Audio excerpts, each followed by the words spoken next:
Let's get it. 580 Sports Talk on a Victory Monday.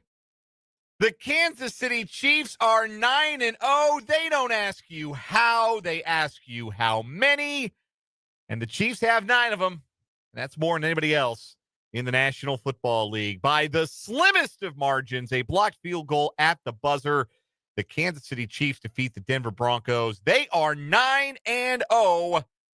And we will talk all about it on today's edition of 580 Sports Talk here on 580 WIBW, FM 104.9, online at 580WIBW.com, and on our video stream. You can catch us on YouTube. 580 Sports Talk is the YouTube channel. You can also watch us on Facebook, WIBW News. Dan Lucero and Brendan Dworzinski hanging out with you for the next 3 hours today.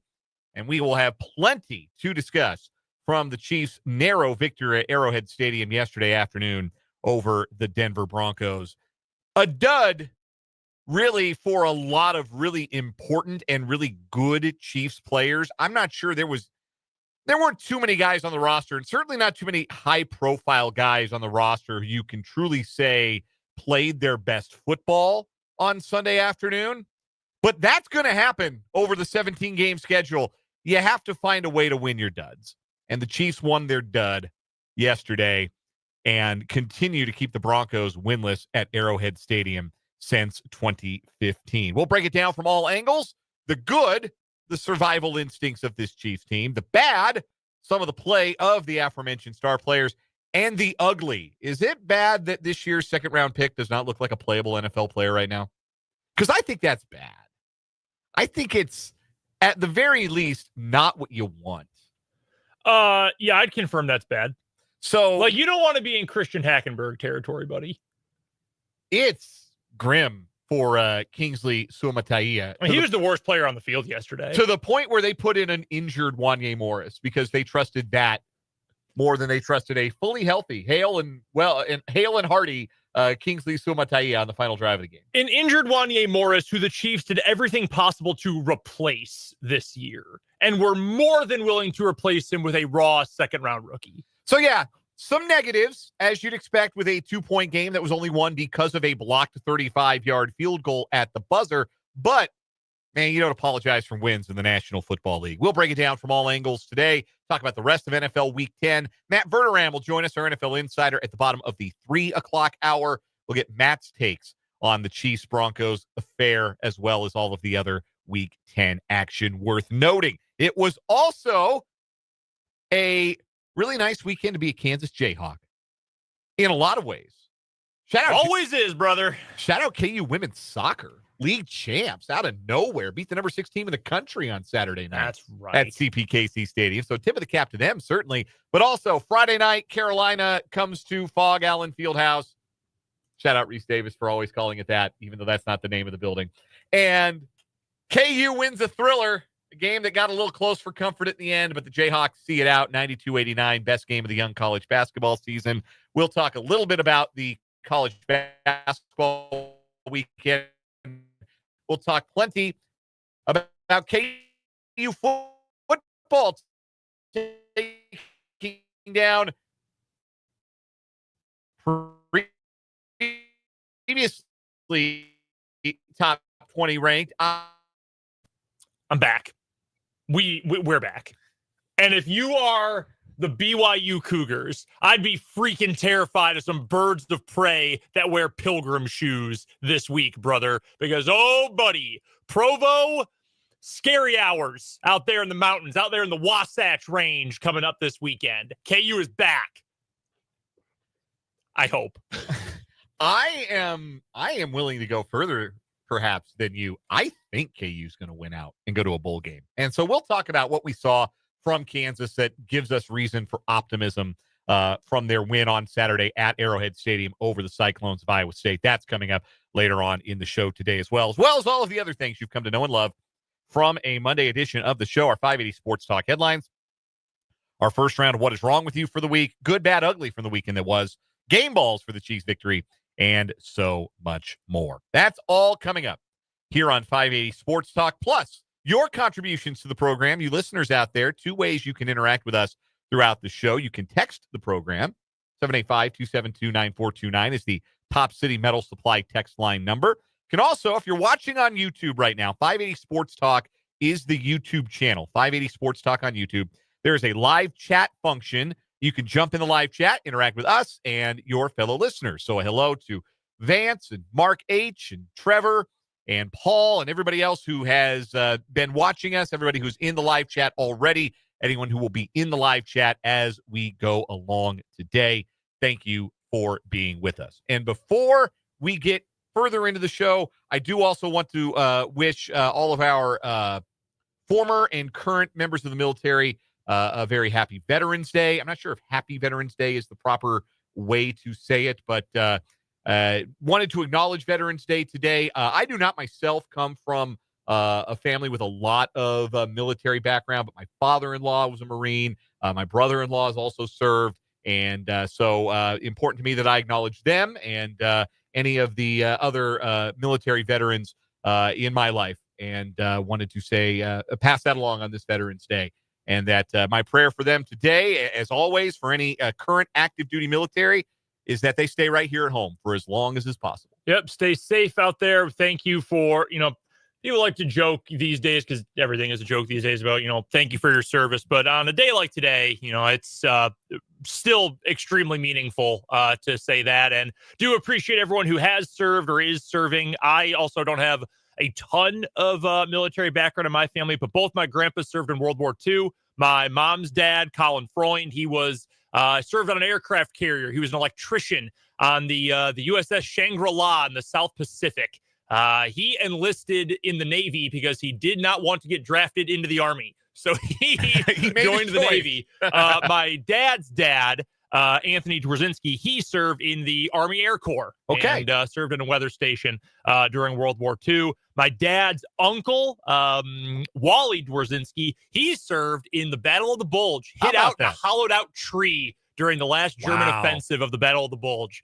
So lots of respect, obviously, for all of our veterans. Thank you for keeping us safe and our way of life safe. And, any way you can celebrate a day like today, hope you're able to. Absolutely. I think the best way to say it is just a thank you to all those who are serving and have served our country.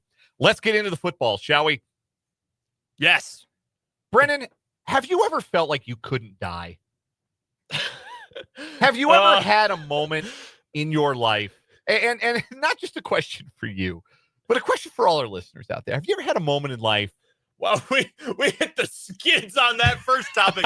Zip it around here. Yeah. Holy cow. Have you ever, though, had a moment where you had like a close call, where something happened, maybe in the course of a mundane activity or just another day in the life, and something happens and you come through the other side of it and you look back and, man, that could have really been bad. Like, I was in a pretty bad single car accident about 13 years ago, driving to a high school football game in Nebraska. I was driving an SUV. I lost control of the SUV on a 2-lane highway, and I flipped it. The officer told me 6 times. I don't remember how many. I wasn't counting. I lost count after 1, if you can believe that. But I remember, though, when the vehicle came to a stop and I unbuckled my seatbelt and slid out the driver's side window, or what used to be the driver's side window of the vehicle. And I stood there and realized I had a bruised arm. I had some nicks and scrapes, but I was fine otherwise. And that feeling of, hey, maybe I can't die. Maybe I'm invincible. Maybe I'm unbreakable. Have you ever even just fleetingly had a feeling like that? Because I think that's the feeling the Kansas City Chiefs had after winning that football game yesterday against the Denver Broncos.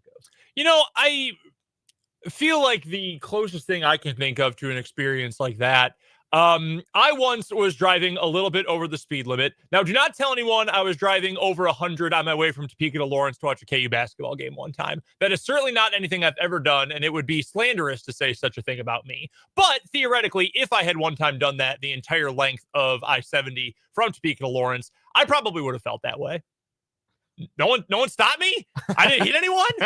I feel great. I feel like that's almost more accurate because most of the Chiefs' woes were their own doing. I'm trying to remember what Martin Lawrence movie it was. It might have been Bad Boys 2, where Yeah, I think Bad Boys 2 is the one where they have the scene in the church, right? Or is that the first one?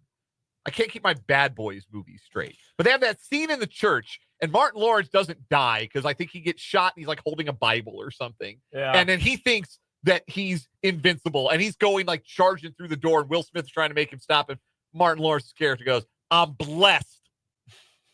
That's the Chiefs after they win that football game on Leo Chanel's blocked field goal at the buzzer, 16-14 over the Denver Broncos, because by all logic and reason, that should have been a loss for the Chiefs yesterday. That should have been a game where the Chiefs came out on the losing side, because as inevitably happens in the course of 17 games, the Chiefs didn't play their best football. And it was a noticeably bad or at least disappointing game for some really important Chiefs players. We pointed this out on the instant reaction video that was posted to our YouTube channel last night. If you want to catch that, again, that's on our YouTube 580 Sports Talk and on our Facebook, WIBW News. I've never seen Trent McDuffie have a worse game than he did yesterday. Beaten over the top, one-on-one for a touchdown by Cortland Sutton. Just whiffed on the jam on press coverage on 3rd and 1. Just whiffed and got cooked for that touchdown. That does not happen to all-pro cornerback Trent McDuffie. He had a bad game. He got beat on the 3rd down catch by Sutton that helped the Broncos extend their drive to the point where they had the good look at the field goal at the end. Bad game for McDuffie. They happen. I don't know that Chris Jones was bad necessarily, but he was quiet. It wasn't a loud, impactful game for Chris Jones. Now, the Broncos front five deserves some credit for that because it's a good offensive line. It just hasn't been healthy all year. One of the first games that they've all been together this year for that front five for Denver, and they kept Chris Jones largely silent. The Chiefs' interior offensive line did not play a particularly great game. The success rate for the Chiefs, we've talked about their offensive success rate. As a team, it has hovered around 50% all season. Successful, getting the yards you need to get to have a successful snap 50% of the time. Their success rate was down around 35% yesterday. And a big part of that was they couldn't run a ball. And the big part of that was they couldn't really keep Denver off of Kareem Hunt or out of the backfield. The Broncos up front, both ways, outplayed the Chiefs for 60 minutes. That's not debatable. Even Patrick Mahomes, by his lofty standards, did not play his best game. He missed 2 touchdown throws. One to Xavier Worthy, a little higher on the degree of difficulty of that one, right? Because he's on the move and it's a deep ball. And it was a kind of a windy day, and maybe that played some havoc with that ball in the air. We don't know. But missing the touchdown to Travis Kelce that would have all but iced the game on Kansas City's final drive, that is just not a mistake that Patrick Mahomes makes. Again, his struggles can be pointed to as a function of a rough day for the Chiefs' offensive line as a whole. But that's a lot of really important guys that just didn't play great football yesterday for the Chiefs. But here they are, winners anyway. And when you can win your duds in November, because, again, every team in the NFL is going to have games like this. Look at some of the other teams in the National Football League. Everybody loves the Ravens. After they win a game, it's a rush to crown the Ravens the best football thing since sliced bread. They have lost to the Raiders. They lost to the Raiders. You submit some duds over the course of 17 games, no matter how good you are. And if you win them in November, it has a way of making your December and your January a little less stressful, because the Chiefs continue to have a nicely gilded path at this point towards a first-round bye in the AFC and the opportunity to maybe rest some guys through what is a very tough stretch at the end of their season. They got the Saturday game before the Christmas game on Wednesday. They might really like to have Week 18 and the first round of the playoffs off. And that's a lot more feasible when you win a dud in November, and that's what the Chiefs did. We are getting so close to having the discussion. You know exactly the discussion I'm talking about. Chiefs are 17-0. Everybody's banged up. Do you go for 18-0, or do you give everyone a week of rest? We're so close. I think if not for the stupid Christmas game, that would be, you go for history. Yeah. The stupid Christmas game changes, I think, the calculation, especially because that stupid Christmas game is against a very physical football team in the Pittsburgh Steelers. A team that's going to beat the crap out of you. Yes. That's what the Steelers do. Steelers, quiet as it's kept because all the talk has been about the quarterback situation and then the quarterback change. Russ is playing pretty well, all things considered. That's the best defense in the NFL, in my opinion. I think the Chiefs are 2 or 3. I think they're right there. I think Pittsburgh's got the best defense in the NFL. That's not a team you want to play on 4 days rest. Not at all when we get to the end of next month.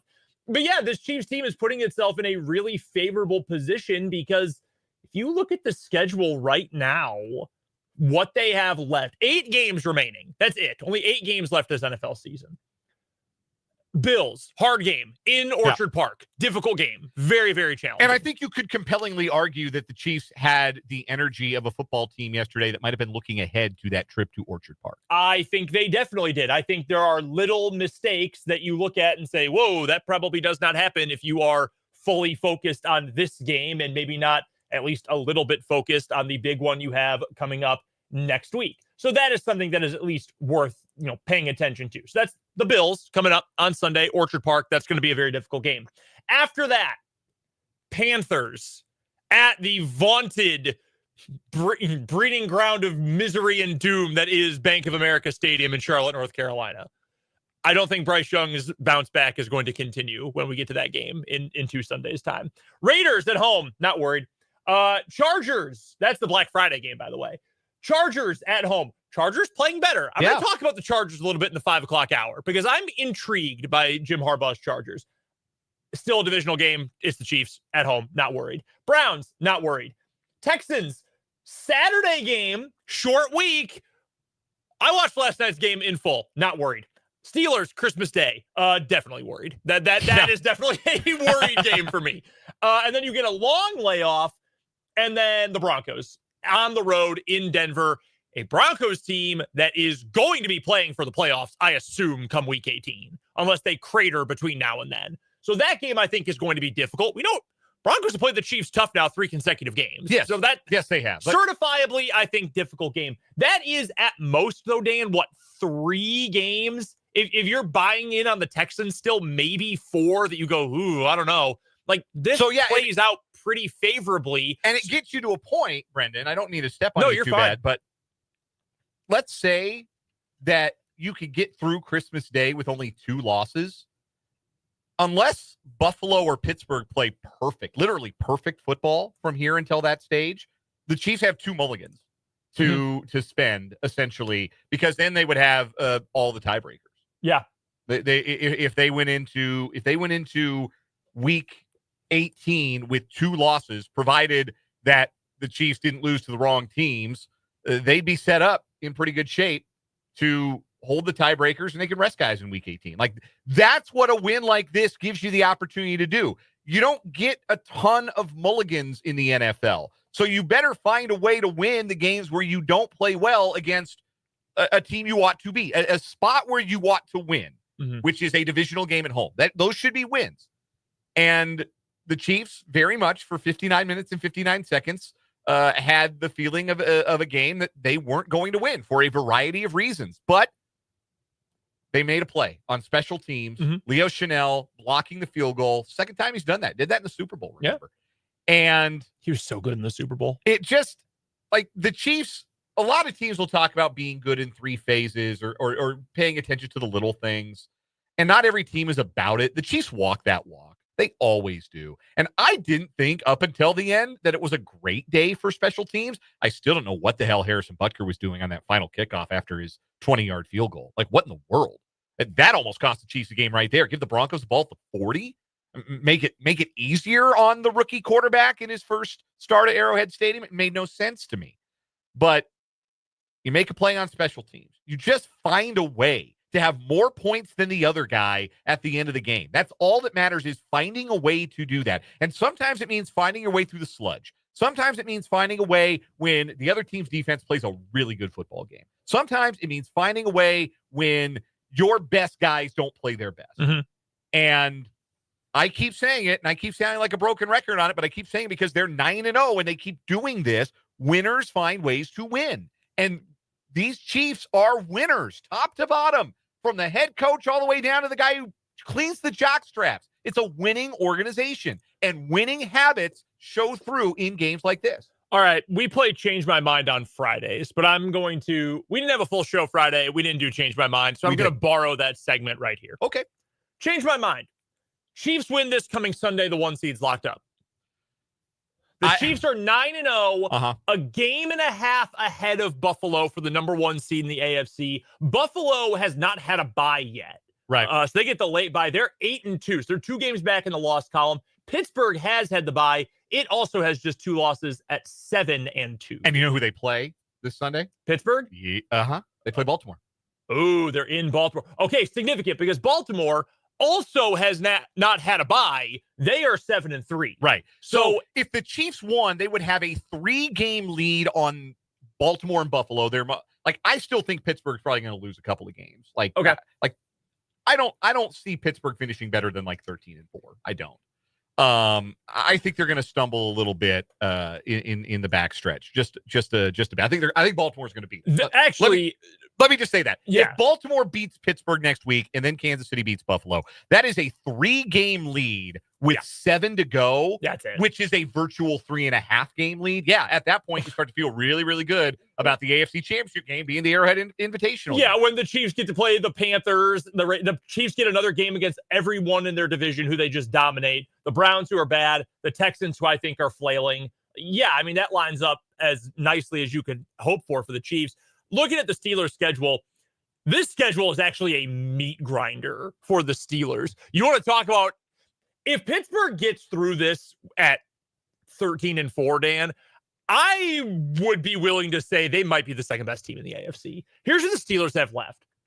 2 games against Baltimore, 2 games against Cleveland, who bad, but also one of those is a Thursday night game on the road, always challenging, and it's a divisional game. They have to play at Cincinnati still. Plus, we know they play the Chiefs, and they go to Philly to play the Eagles, who kind of out of nowhere might be the second best team in the NFC behind the Lions. Yeah. They are playing really, really well, even with Nick Sirianni doing his normal clown stuff.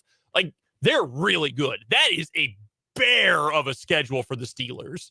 So if they lose that game to the Ravens, it's hard to look at that and say they can make up 3 games in 7 weeks, given, again, who the Chiefs also play. Chiefs don't have to play the Ravens again.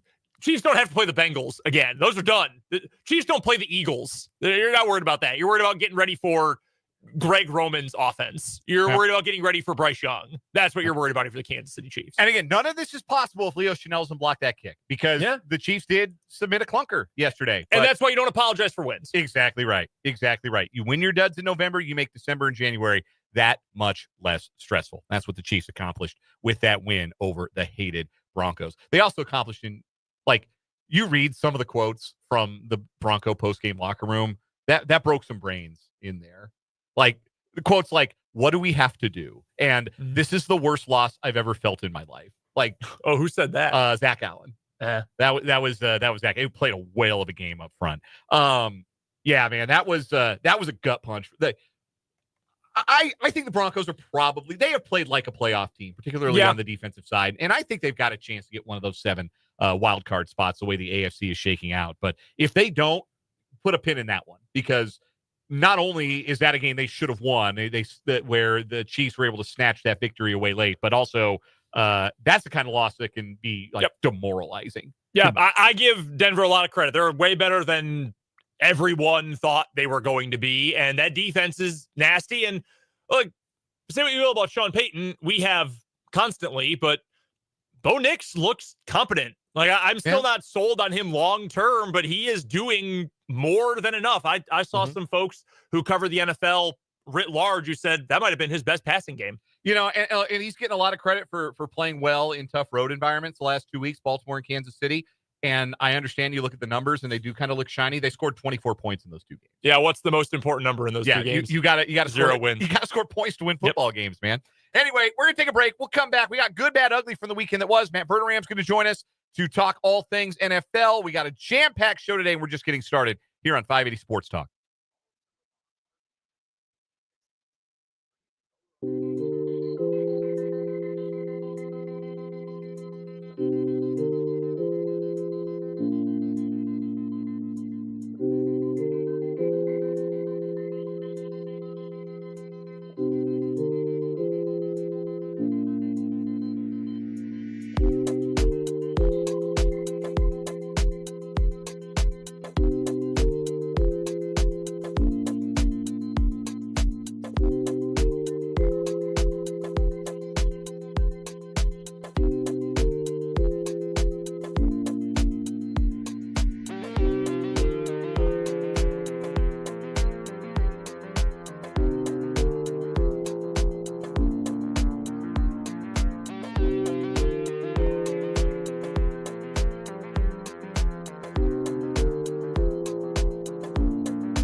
ugly from the weekend that was here on 580 Sports Talk, kicking off this Monday. The good, Washburn-Ichabod men's basketball. The number 10 team in the country starts 2-0 Talk at the about Central Region Challenge, including a thorough hand-washing of the number 1 team in the country, Minnesota State, on Saturday.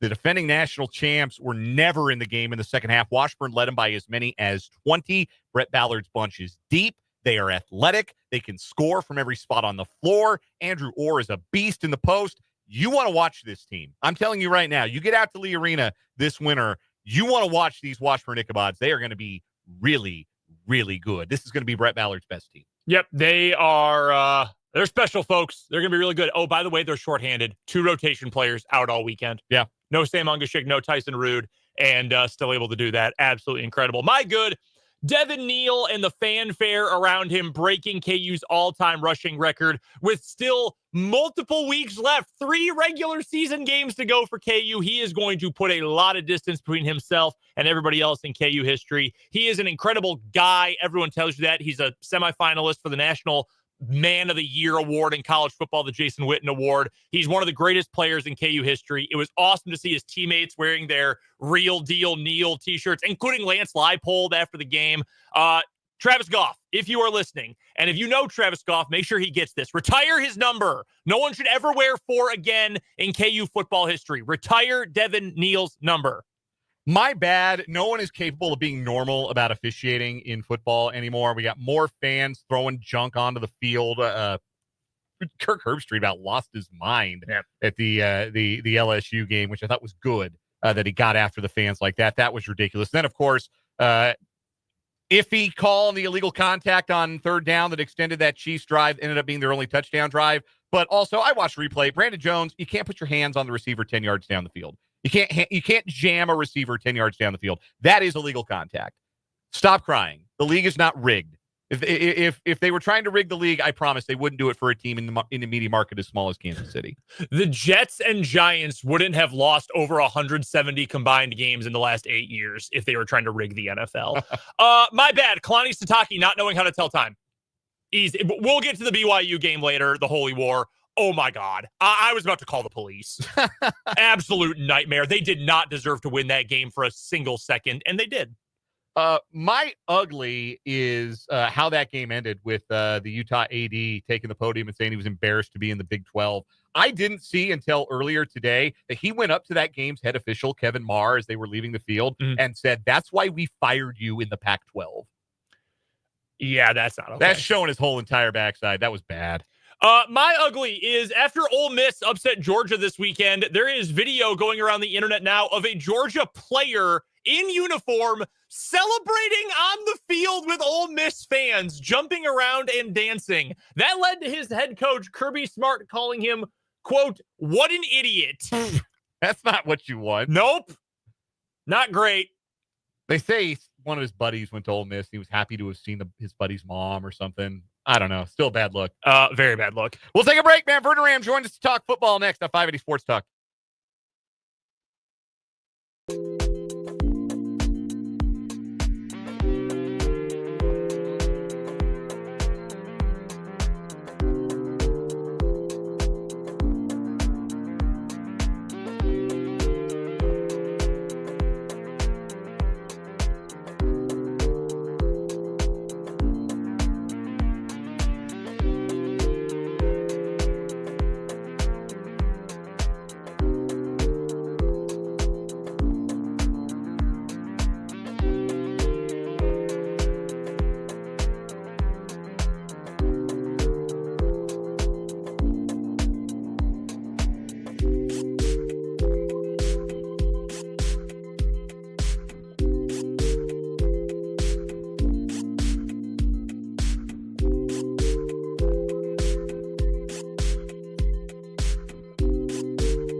We are joined on the Fleming Place Wine and Spirits hotline, as we are every Monday at this time, by Matt Verderame of Sports Illustrated, SI.com. Also, That Football Show on the KC Sports Network, and the Matt Verderame Show, his own subscriber-only Patreon, which you should check out. You can also follow him on Twitter at Matt Verderame.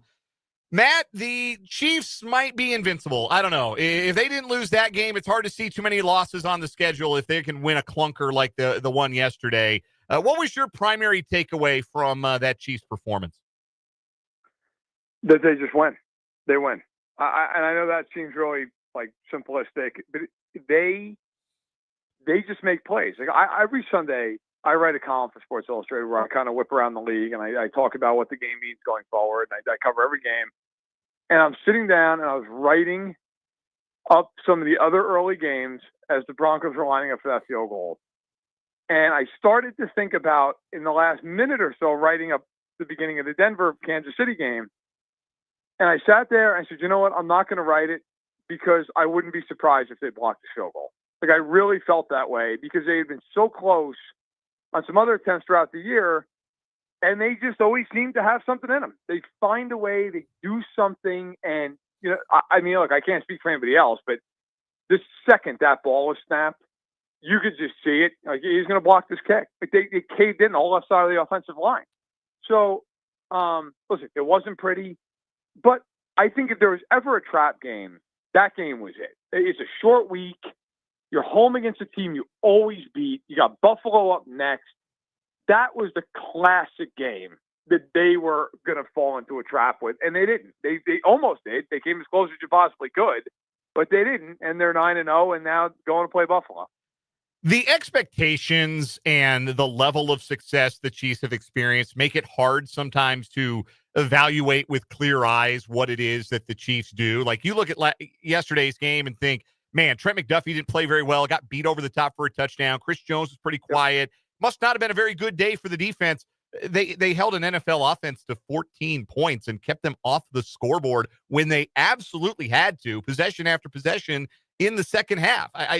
What does that say to you about the level of this defense, that even with two guys, notable guys, maybe having less than their best afternoons, they were still capable of doing that to that Bronco offense? Well, look, I mean, Denver's offense is not good. And, you know, I think the Chiefs would tell you they should hold them to that kind of point total. That being said, that game was close because the offense couldn't get it in gear. And the offense couldn't get it in gear in large part because Kingsley Showmate cannot play at this point. He cannot play. So they could not function as an offense for 2.5 quarters because they couldn't have a drop-back passing game. If they did, they'd keep guys in. That was a huge part of the game. And then Mahomes will tell you he missed 2 throws in that game. He can't. Worthy's wide open for a touchdown. Kelsey's wide open for a touchdown. You know, if he hits even one of those, the game's not close. I mean, the game is, you know, 10-point game with 2 minutes left, and you're sitting there going, yeah, they did what they're supposed to do. That being said, you know, to kind of circle back, like, this team all year long, and really throughout the dynasty, has been, hey, if one side falters, the other side picks them up. And in that game, the offense was not particularly good. The defense was good statistically, but in the end could not close the deal. They let Denver get in line for a chip shot field goal. And it was the special teams that came up with an enormous play to win the game. And look, when you've won 15 straight games, there is an inherent part of that where you just find ways to win games. I don't care who you are. You could be the best team in NFL history. You got to have a little bit of luck. You also have to have that character of just, you're going to make a play. And they waited to the last play of the game, but they made it. Matt Verderame is our guest. He joins us every Monday here on 580 Sports Talk via the Fleming Place Wine and Spirits hotline as we go around the NFL. You can find him on Twitter at Matt Verderame, and of course find his work at SI.com, in Sports Illustrated, and at the KC Sports Network, and on the Matt Verderame Show on Patreon. You mentioned, Matt, the left tackle situation. Kingsley Suamataia is unplayable right now, and I agree with you wholeheartedly. But part of the problem as well is that it's not like Wanya Morris is good. He has not had a very good year. He's better than Kingsley is so far, but he is also not playing well and had to play injured yesterday after getting banged up early on. What is the fix at this point? We know Andy Reid doesn't like to chip a whole lot. We know that the Chiefs tight ends, I mean, Travis Kelce can block, but those guys are, receiving options more than they're elite blockers. What do the Chiefs need to do to shore up that left side? look, I may be in the minority at this.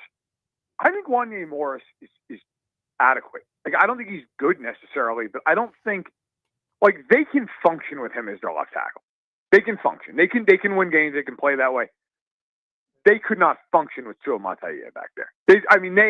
Nick Bonino was literally getting an untouched running head start over and over. And I mean, Tua Mataia almost looked like he didn't know what the playbook was. I mean, I've never seen a left tackle, any player, get beat that badly over. You see it every once in a while. A guy misses a snap. You never see it. An NFL player not touch an edge rusher 4 or 5 times in a game. That just does not happen. I was talking with some people around the team. My understanding is if they had, if something similar came up, Tooney's going to kick the left tackle next time. That's probably what's going to happen. And then Caliendo would play guard. And I think that's what has to happen, because he was honestly, it got to a point where you're worried that Mahomes is going to get knocked out of the game. I mean, it was just, and Bonino, look, this kind of goes unsaid, but it should be said. Bonino could have really tried to knock Mahomes out of that game if he wanted to a few times. I mean, he had clean, full-speed shots, and he hit him, but he didn't hit him dirty. He didn't bury his helmet in the small of his back. He could have really tried to injure Mahomes in that game. He didn't do it. And they're fortunate, because there are plenty of guys who would have just said, hey, I'm going to take my shot here, and if I knock him out, we're going to win. But I think going forward, look, Morris, they can win the Super Bowl with Wanye Morris. I think they've clearly shown they can win with him. They can function with him. If he's not there, then Tooney's got to go to left tackle, because you cannot put that kid back in there and expect to win a football game. There's no such thing as a bad win in the NFL. There's no real cupcake wins in the NFL. Even the Panthers are, they've got 53 NFL players on their roster. Bad ones, but 53 NFL players. So that being said, Matt, when we get to the end of the season, when we get into the playoffs, are we going to look back on this as a good win for the Chiefs? Essentially what I'm asking is, how good is this Denver team? They're better than I thought they were. I thought at the beginning they were terrible. They're not terrible. I think they're about 500. I think they're probably an 8 to 9 win team, which is a decent team. And look, this game had a lot of earmarks. I talked about it on my podcast all week long. This game, Denver's coming off a 41-10 drubbing at Baltimore. They're going to hear it all week long. They're in the running for the playoffs. They're in competition. They're 5-4 going into that game. It's a divisional game. The Broncos hate Kansas City. They lose to them all the time. And the Chiefs are on a short week with Buffalo up next. And let's face it, look, they're professionals. The Chiefs have obviously shown that over the years. But it's human nature. You look at a team, go, oh, yeah, we beat them all the time. And you're not going to have the same level of focus and determination as that other team. And that really is, look, in the end, to answer the question, I think we'll look back on it and go, yeah, hey, listen, they gutted it out. It was fine. It's a good win. But I think that is the thing that gets lost with the Chiefs. Everybody's always so worried about style points. They are the only team in the league. They get everybody's best shot every week. They get everybody's Super Bowl shot every single week. To win 15 straight games, including the actual Super Bowl, when everyone's gunning for you, and you have played a very tough slate in those 15 games, and you've won every one of them, I mean, that speaks to who they are, what they are. Now they go to Buffalo for what is essentially the game of the year. I mean, NFL and CBS is going up there for the game.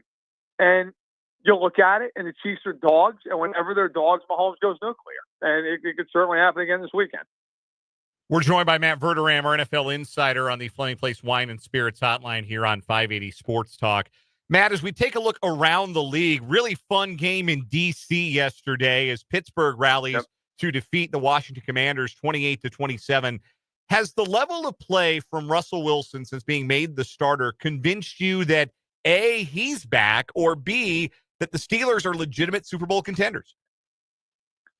I don't know that he's ever going to be back to what he was in Seattle, but he's better than what he was in Denver. He's much better than Fields. I never understood why people thought that he shouldn't come in and play. Fields was just not good. They were winning in spite of Justin Fields. So, look, Russell Wilson makes him better. I don't think they're contenders. I just can't really argue a world where they're better than Kansas City, Baltimore, Buffalo. I just don't see that. Now, you can argue they're better than Houston. Houston is a catastrophe up front. And if those two teams see each other in a playoff game, Pittsburgh's going to beat them. They're going to sack Stroud 10 times in that game. They can't block. So you could argue that. Like, I think Pittsburgh, in previous years when they've made the playoffs, you've looked at them and just gone, yeah, they're going to be one and done. They could win a playoff game with this team depending on the matchup. But do I think they could have a run in them where they go to Buffalo, then Kansas City, then Baltimore and win? No, I think that's probably a bridge too far. That said, they play Baltimore at home this weekend, and if they win that game, then all of a sudden you are talking about them at least to say they could win the division. They could do that. And, you know, when those two teams get together, they're always hard-fought, low-scoring games. I would expect something similar this weekend. Matt, you mentioned Houston, which let the whole world know that they are struggling last night when they intercepted Jared Goff 5 times and then lost, which seems absolutely impossible to do. Should we stop talking about Houston as a Super Bowl contender this year? I'm sure they'll win that division. That division stinks outside of Southeast Texas. But should we stop talking about Houston as a legit contender? Yeah, they're not winning the Super Bowl. They're just not good enough. I mean, they lost that game because Stroud threw 2 picks and because they can't run for a yard against anybody who's halfway decent because they can't block anybody. I mean, they ran for 2 yards in attempt last night, like 2 flat. You're not going to win any game playing like that. And they got, as you mentioned, 5 turnovers in that game and still couldn't win because they can't block. Stroud's under pressure. I mean, the Lions don't even have a pass rush right now. McNeil's a good player inside, but they have nobody else. And the Lions sacked them 4 times. They were in the backfield all game. You know what that's going to look like if they see a team like the Chiefs in the playoffs and you have a Menahu and Jones and Karlaftis? I mean, they're not going to be able to function. I mean, you can't play like that. And defensively, look, they're all right, but they're not. It's not like you play the Texans and go, oh my God, how are we going to move the ball? Now, their edge rush is really good. But other than Stingley, it's just not a team in the back end that really scares you. They got a couple guys, Ward, Petrie, they're fine, but you can throw in the other corners. Look, again, they're to me, they're like Pittsburgh. Could they win a playoff game? Yes. Do I think they're going to Arrowhead in January or Buffalo or Baltimore and winning? No, I don't. All right, last thing, Matt. We got about 30 seconds here. You mentioned it's game of the year, Buffalo, Kansas City next Sunday. As you look ahead on this Monday to next Sunday, 30 seconds, what's the most intriguing part of this matchup to you? For years, the Bills have been able to run the ball on the Chiefs and cause a lot of problems. I don't think they can run the ball on the Chiefs this year. And if they can't run the ball, Coleman's already been rolled out. Cooper may or may not play. Same thing with Kincaid. Look, I think Buffalo's got to run to win the game. I think they have to be able to run the ball and consistently, not just like one big chunk play. They've got to be able to run. If they can't run, I think it's a very long day for Buffalo. And I think the Chiefs can control the game offensively by running the ball and playing in the middle of the field. Buffalo is not good at safety. I think the Chiefs are going to attack those safeties like crazy in this game. We'll see what happens. But Buffalo to win, I think they've got to be able to run and run effectively throughout the game. Matt Verderame covers the National Football League for Sports Illustrated. Find him on Twitter at Matt Verderame here on Mondays right here on 580 Sports Talk. Matt, always a pleasure. We'll talk to you next week. You got it, guys. Thank you. That is Matt Verderame. We're back after this to wrap up this first hour of 580 Sports Talk.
I just saw a video on Twitter, the blocked field goal to win the game for the Chiefs. It was a reverse angle, so it showed the Broncos sideline.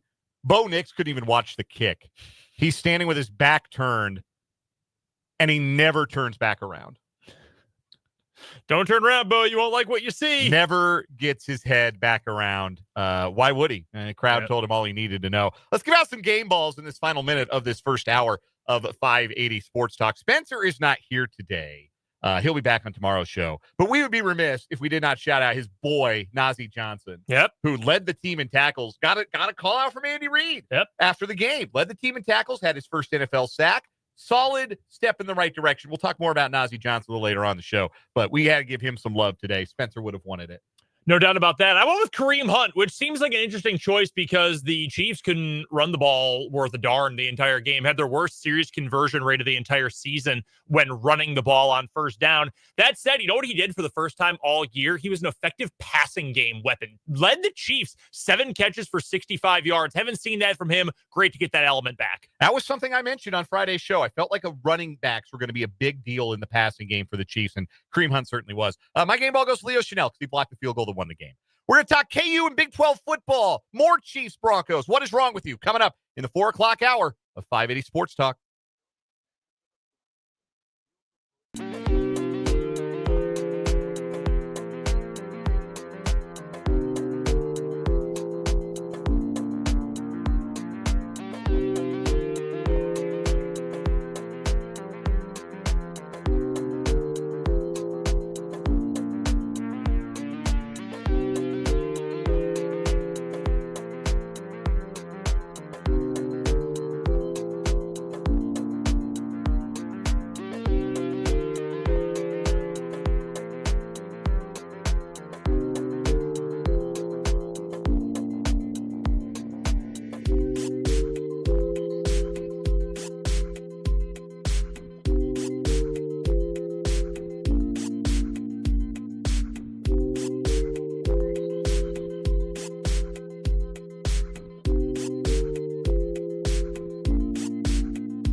Let's get it. Hour number 2 on this Victory Monday edition of 580 Sports Talk. Welcome in. Thanks for being with us on a sunny Monday afternoon in the capital city of Kansas. Dan Lucero and Brendan Wrzinski chilling with you until 6 o'clock on 580 WIBW, FM 104.9, online at 580WIBW.com. And on the video stream today, our YouTube channel, 580 Sports Talk, and our Facebook page. You can watch us as well, WIBW News. Sure am glad you've chosen to spend some time with us on this Monday afternoon. We'd love to hear from you. If you're watching on YouTube, jump into the live chat. We got the live chat on our YouTube page. Again, 580 Sports Talk. Brendan really getting up close and personal with his camera in the control room right there. I can't do that. My camera's kind of hanging up above here in the studio, the talk studio. So, but I can still wave hello. You can climb on a chair. I could, but then nobody could hear me. I'd be away from the microphone. We can make it work. We'll move microphone 4 over here, kind of reach that out. I don't think anybody needs to see my pores that badly. See, I don't think you can be someone's friend unless you can see inside their facial structure. See, it might have been a couple of days since I've really gotten busy with the nose hair trimmer, so I might have to pass until I know that I've done that, until I feel confident in that I don't look like that's fair. I don't look like a party favor. Ew. It's one of my favorite lines from Bob Uecker, Harry Doyle in Major League, Clue Haywood. When he sneezes, he looks like a party favor. It's very funny. Anyhow, the live chat is open, so you can jump in, interact with us, interact with your fellow listeners on the YouTube live chat. You can also text the program. The text line is 785-272-9429. It's the Top City Metal Supply text line. No more wasting money on metal pieces that leave you with unnecessary leftovers. Top City Metal Supply will cut exact lengths of aluminum, steel, and stainless steel tailored to your project specifications. Start optimizing your budget with Top City Metal Supply on South Topeka Boulevard, just north of Forbes Field. Coming up this hour, Matt Verderame mentioned it, that there is a nuclear option for the Chiefs at left tackle, and I am feeling like they might actually need to consider it. I don't know if it's the right thing, but you at least have to be thinking about it after the performance of the Chiefs left tackles yesterday in that win over the Broncos, because the alternative is you're going to get Patrick Mahomes hurt, and then it doesn't matter who your left tackle is or who anybody else is on your team. It does not matter who the other 52 guys are if you get 15 hurt. And the left tackles yesterday were playing as though it was some sort of reverse bounty gate situation going on. And the goal was to get Patrick Mahomes hurt. And it can't be that. Whatever it looks like for the rest of the season, it can't look like that. So Matt Verderame mentioned there is a nuclear option for the Chiefs. There are a couple, I guess. And Andy Reid dismissed one of them directly after yesterday's game. He was asked about another one of them at his press conference today and was less dismissive. And I think that might have been telling. But we'll talk about that issue for the Chiefs, as well as one concern we've had about the Chiefs, where I actually thought we saw some progress yesterday. We'll get to that later on this hour. We'll also have our first round of What is Wrong with You for this particular week of November today, including a story from the world of sports. So you'll have to stay tuned for that. But we begin this hour with the Kansas football Jayhawks, and we begin this hour with Devin Neal, a Lawrence legend, Lawrence High legend, a KU football legend. He's now got, or is about to get, just about every meaningful rushing record in the history of the program, single-handedly taking a pen, a Sharpie, and crossing June Henley's name out of the record book and writing his own. He has a big day. KU has a big day. They beat Iowa State 45-36 at Arrowhead Stadium on Saturday afternoon, in a spot where they needed to win their final 4 games to make a bowl. You can't win all 4 unless you win the first. And the Jayhawks did it, but I thought how they did it was all the more important. And we'll get there in a second, but we have to start the conversation of that game with Devin Neal and what he has accomplished, what he has continued to bring to the table in a demoralizing season for these Jayhawks. There have been a lot of Kansas players whose careers are stories of triumph in less than ideal circumstances. that's the story of a lot of guys in the history of KU football. We didn't think that was going to be the case for Devin Neal's senior season, but that it is part of his story, that he has continued to be who he is and the player he is throughout what has been such a disappointing year to date. You can't speak any higher about the guy. You have been pounding the table to retire the number 4 in Kansas program history. I don't know that that's an honorific that they freely hand out, but if you were going to do it for anybody, why not the local boy made good who stayed home and rewrote the record book of Kansas? Yeah, the only 3, and I know this every time I say it, the only 3 to have ever had it happen, John Hadel, Ray Evans, Gale Sayers, what do they have in common other than retired numbers? They were all Americans. And look, I believe Devin Neal should be an All-American, but I'm also a realist enough to know that he won't be. And there's also twice as many Division I programs as there were when John Hadel was playing. Yes, also extremely significant. You also, well, if Todd Reesing's number isn't retired, stop right there because it should be. Once Todd Reesing left KU, no one should have ever worn 5 again. Like that does not change my point. Todd Reesing's number should absolutely be retired at KU, but that's neither here nor there. Devin Neal is everything you could have wanted if you're KU in this moment in time. He is the perfect player for the situation that Kansas is in. Let's run through the timeline briefly, if you may. He's from Lawrence. He's always wanted to play at KU. He has admitted to us that KU was not always his favorite team to watch growing up. And you can understand why. Devin was born in, 2002? Yeah, after he was about 6 years old, there wasn't a lot of fun going on with this KU program.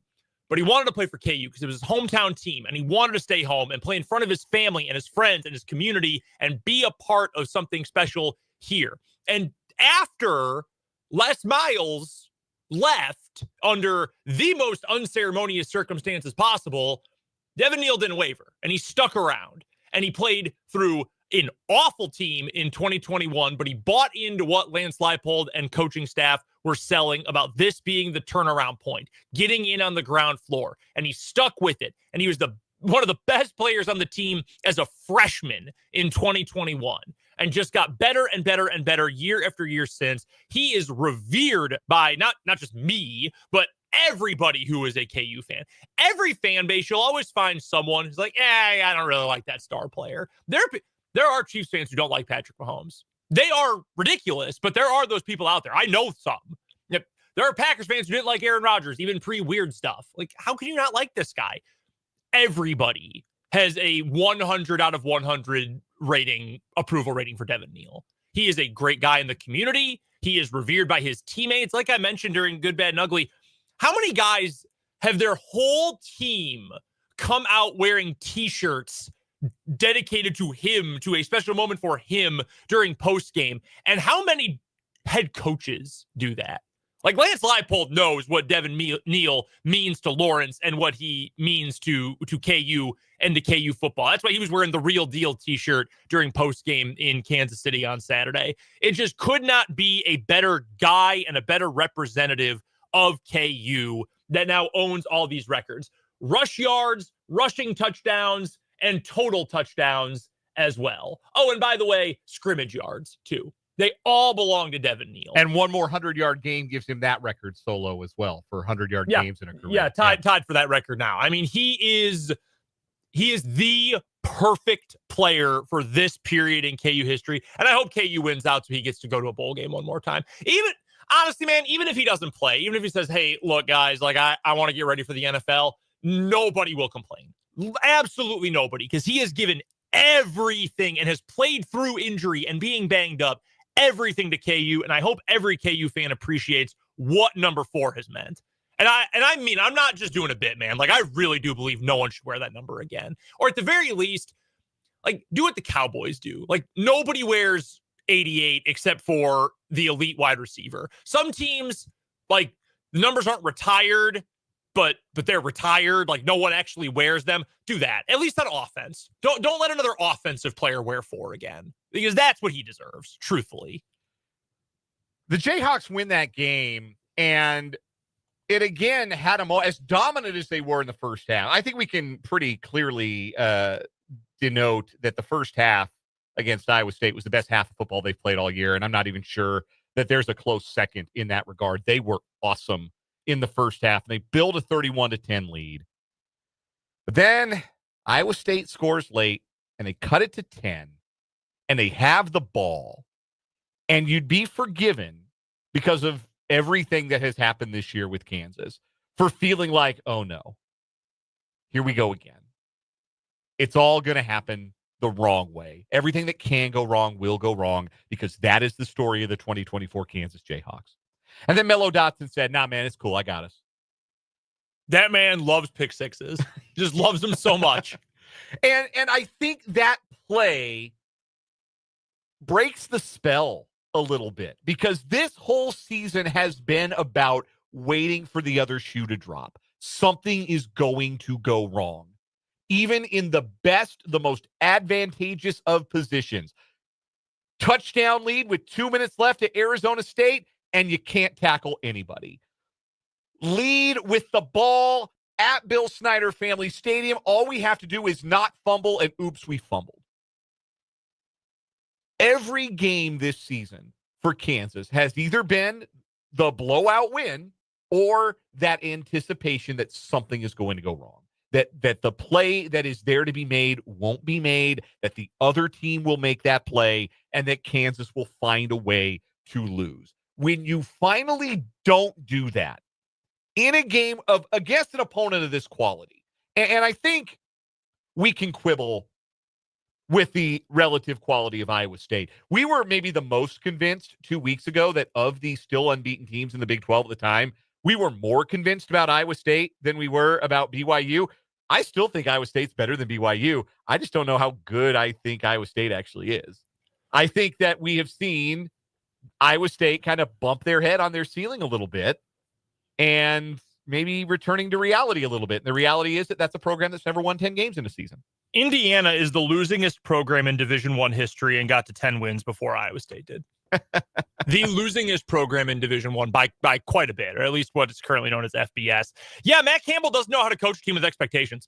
Yeah, never has. Like that's the thing. Remember the greatest team in Iowa State history? What'd they win? 7 games? 7-5. And then had the funniest Cheez-It Bowl ever, or second funniest ever. Was it Cheez-It Bowl? Whatever game it was. It's very Brock Purdy did the volleyball spike interception. Yes. I mean, it's very funny that there are multiple funny Cheez-It Bowls that you need that. But I know what you're talking about. Like TCU Cal, was it?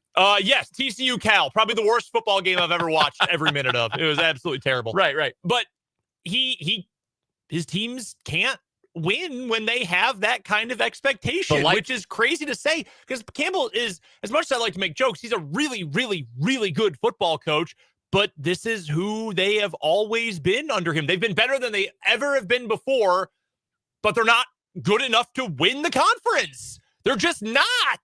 And it's kind of hard to believe because it feels like they've had the pieces multiple times. They certainly did in 21. Brock Purdy, now star NFL quarterback. Breece Hall, star NFL running back. Dudes all over the field Charlie at wide receiver. Kolar, tight end, NFL player. Yeah, great defense.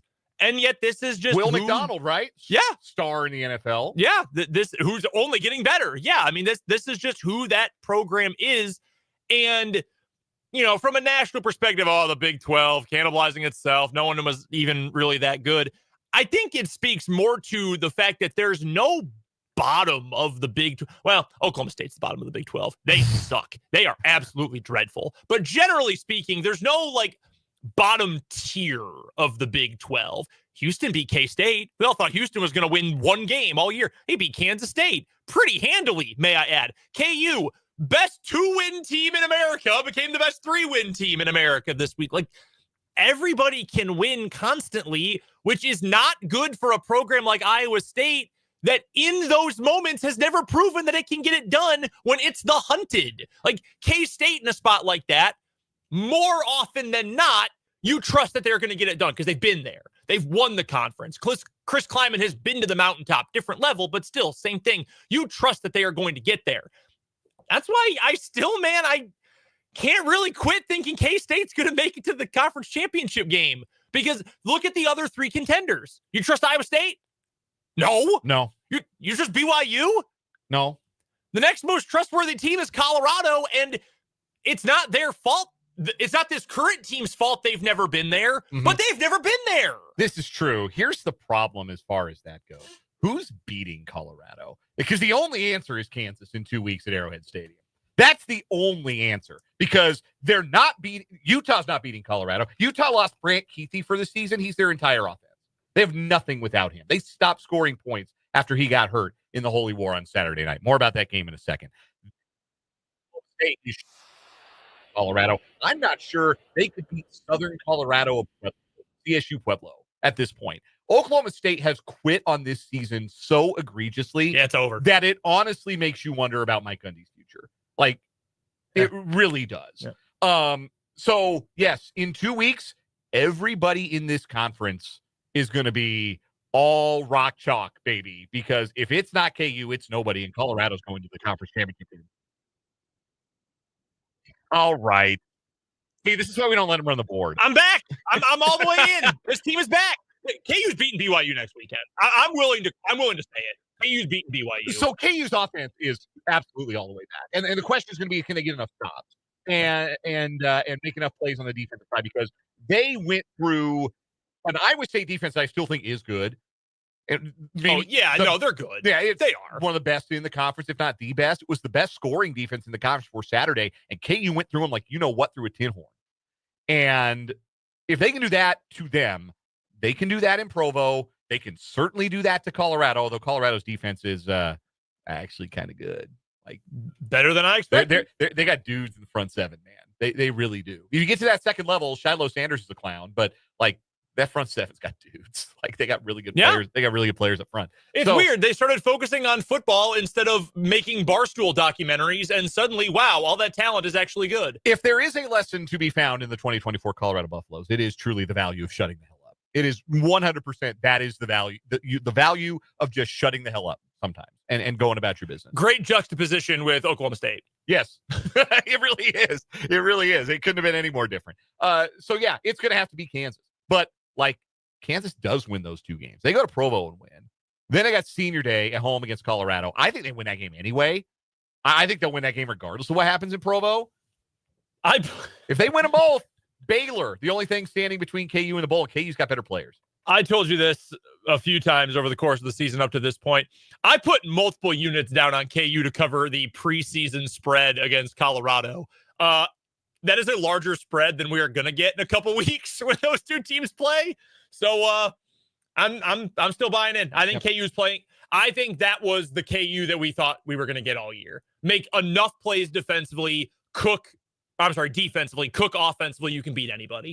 Yeah. And they've been so close so many times. I think the dam is broken. It feels like Mello Dotson broke the spell with that pick six. We'll see. I mean, Provo will not be a walk in the park. But do I think KU maybe has better players and can certainly move the ball on that BYU defense? Because, hell, Utah was moving the ball on that BYU defense until their one good offensive player got hurt. Yeah. All right. Can we get to BYU, please? Yeah, let's do it. Right. BYU wins the Holy War, 22-21. The unholy war. That was an affront to God. Some controversy with a fourth down penalty that you could argue was a little ticky-tack that extended the game. And, fine. If it's really a penalty, fine. Brock Osweiler, who, as much as I like to make fun of the Brockett ship, I actually think he's really good on TV. I think he and Dave Fleming do a really good job together on those late night games. He was adamant that it was the right call. He said, nope, the refs got it right. This is the right call. They did the right thing. I'm glad they called it. It's the right call. The one camera angle we got was shot from Neptune. You couldn't see jack. Somewhere in the Wasatch Mountains. Yeah, I had no idea what was actually happening with that Zapruder film footage. So Kalani Sitake doesn't know how to tell time. He bungled the clock and his timeouts multiple times. It was insane. They had one timeout left, and they waited until after the 2-minute warning and kept it in their pocket. And not only that, when they got the ball back, instead of making sure they had more time with the ball by calling their final timeout with 2:30 to go. 2:40 almost. I think they were able to get it down to 2:05, 2:04, something like that. It was a no-brainer to call his final timeout in that moment. I'm silently screaming because my son did not sleep a wink on Saturday. So I'm holding my son watching. Oh, I was loud. I woke my wife up. No, I was actually screaming. That game. I'm mouthing at the camera. Call your timeout. And not only that, but then they burned the 2-minute timeout on the punt that came from Utah. Utah had to kick it away. You call that timeout earlier, you're getting the ball back. You're out of your own timeouts, but let's remember, college rules, under 2 minutes. Clock stops momentarily. You can use the sideline. You would still have the 2-minute timeout. Instead, they save the timeout, and then the punt ate the 2-minute timeout. Yeah. So they didn't even get that in the first place. Yeah. They ended up not having a chance to stop the clock with less time. That doesn't make any sense. No. Not a lick of sense. It was really bad, and they won anyway. No, oh my God. Dude, that is, I am willing to say it, that is the least deserved win in college football this year. Yeah, the least deserved win. It's up there. Now, they get less convincing as the season goes along. They definitely have some playmakers at wide receiver. Now, they're banged up on the offensive line. They lost their right tackle to what looked like a pretty ugly injury. They're already on a backup center, and I think that's getting to Jake Retzlaff because, whoa, man, he stunk on Saturday. He looked terrible. And, again, ulterior circumstances, I get. Ulterior motives, ulterior circumstances, I get it. But he looked terrible. And if he looks like that, they're not beating Kansas, even at home. Yeah. They're not going to do it. Because Kansas has kind of ball-hawking secondary. Like, Utah dropped a game-winning interception. Yes. On that final drive. Yes. Like, hit right in the hands. Kobe Bryant, Mello Dotson have a way of making those plays. Yep. I certainly think I would feel good. I think the early line I saw was BYU 3.5. I saw that too. Which, if you say, oh, you're giving the home team 3, that extra half point is the undefeated team discount. I like the Jayhawks. I do too. I like the Jayhawks. I think they can. They were talking about the November to remember on the KU broadcast. Make it a November to remember. Sweep November. Get to that bowl game. Why not? You can't do it unless you win the first one. And KU checked a big box by beating the Clones at Arrowhead on Saturday. We're going to take a break. We got more Chiefs to get to in a bit. But first, our first What Is Wrong With You of the week. Coming up on 580 Sports Talk.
to start a new week of What is Wrong with You here on 580 Sports Talk. Best of the worst behavior from around the world.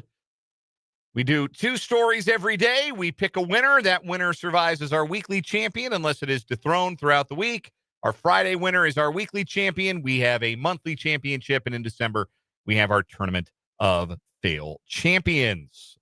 To start this new week, we got 2 new stories. Mine comes to us from the world of sports, where 2 members of the Auburn men's basketball team got in a fight on the flight to Houston on Friday, and the plane had to be grounded shortly after takeoff. Fight and flight response. Yes, Ja'Kai Howard and Jaheim Hudson got into a fight, and reportedly it was over with before it escalated into anything serious, but flight personnel opted to turn the plane around. There's great in-flight audio of the pilot saying, we got a bunch of basketball players fighting in the back of the plane. It was a very small plane, chartered plane.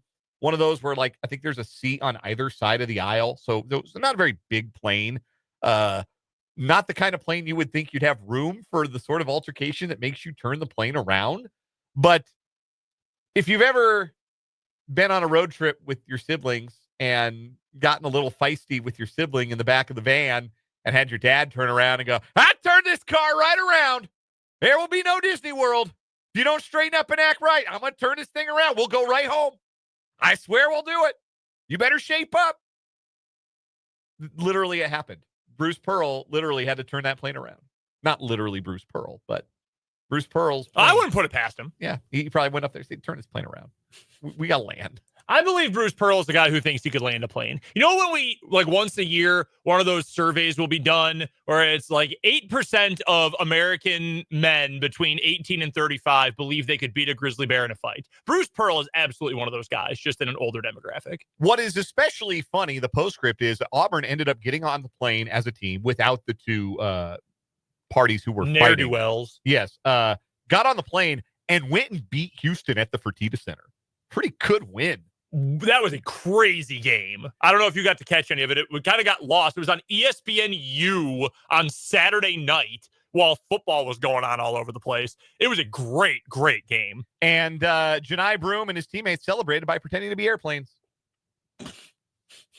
That won't come back to bite them. No, it will not. Tiger turbulence, Paul calls it the YouTube live chat. That's funny. That's pretty good. Or Jeffrey says flying ununited.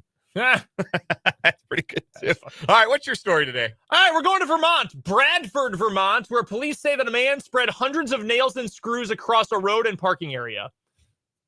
That's it. That's the whole story. There's no motive or anything. We don't have a motive? Workers at a Main Street business, yeah, this is the kind of town we're talking about here, Main Street business, waved down passing police after spotting a man throwing nails. Officers caught up with the 54-year-old James Denman of Hartford, Vermont, in the driveway of Bradford Town Office, where they said he was throwing screws and nails into the road and under a parked police cruiser. He was cited on charges including reckless endangerment and disorderly conduct. He has a court date in December. Police and transport workers picked up hundreds of nails and screws in the road and parking areas from the town office to the Dollar General on Carson Lane. But they said it's likely that some still remain, especially in the parking areas on Main Street next to the northbound travel lane. Anyone who drove through and has damaged tires should contact police. Yeah, no motive, no nothing. Dude was just throwing nails and screws out, trying to ruin someone's day. Some men just want to watch the world burn. We have the screen, the mug shot for Mr. James Denman here. We're going to put it up on the YouTube. Does that look like a man who would wantonly spread nails and screws in a parking lot for no good reason? Bro, that's a 12 head. Yes, actually it does. Man, Peyton Manning thinks, damn, that guy's got a big forehead. That dude's forehead got pushed back more than that Guns N' Roses album. Chinese democracy. Oh, man. I remember being like 13 and thinking, wow, this is huge. It's finally coming out. And then it sucked. Man, I've been hearing Dr. Dre say, look out for Detox for more than half of my natural life. That album is never coming out. And his hairline is never coming back. Nope. Yeah, this is I don't get it. Like, this one I just don't understand. Why would you do this? There's no good reason for it. No. You're just trying to ruin someone's day. Just trying to create havoc. He woke up and decided he was going to be the Joker. I guess. All right, who wins today? Man. I think this is a tough battle. I do too. I am going to go with the guy who threw nails and screws in the road. And the reason being, he was 54 years old and seemingly had nothing better to do. The other guys were somewhere between 19 and 22 and charged up on all sorts of adrenaline. He also, so it was under a parked police cruiser. Maybe he was just trying to make sure that police officer had a particularly bad day. Maybe that was his motivation. Yeah, I'll go with him. We'll go with our guy, totally screwed here. that's funny. Just I don't understand his motives, but we're going to give that the nod over two basketball players fighting on a charter plane. One funny additional note on the Auburn story, though.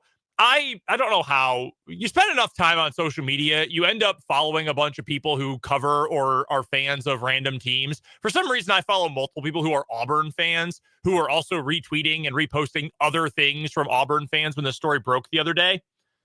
All of them said, oh, yeah, Chad Baker-Mazara. He's absolutely one of the people who got in trouble. Chad Baker-Mazara, without question. Amazingly, no, he was uninvolved. Every Tiger fan that I know or follow, I follow someone who's a beat writer for Auburn. Even he said, oh, yeah, I bet you CBM is part of this. Like, I would not be shocked at all. But he wasn't. Two other guys who I don't remember hearing of before. That's pretty funny. And might not hear of again, because No. it sounds like they might be facing some real punishment. They weren't playing much before, and if you are expendable, one way to find out how expendable you really are is get in a fight and cause the team charter to turn around. What was the line from our old pal Jake LeBon? Be better than your problems. Be better than your problems. You're playing 3.6 minutes a game. I don't think you're better than this problem. Totally screwed, our winner, and what is wrong with you? We're going to talk about the Chiefs. One position of concern that improved on Sunday. One that got way worse. We'll talk about it next on 580 Sports Talk.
Man, which Guitar Hero was that one on?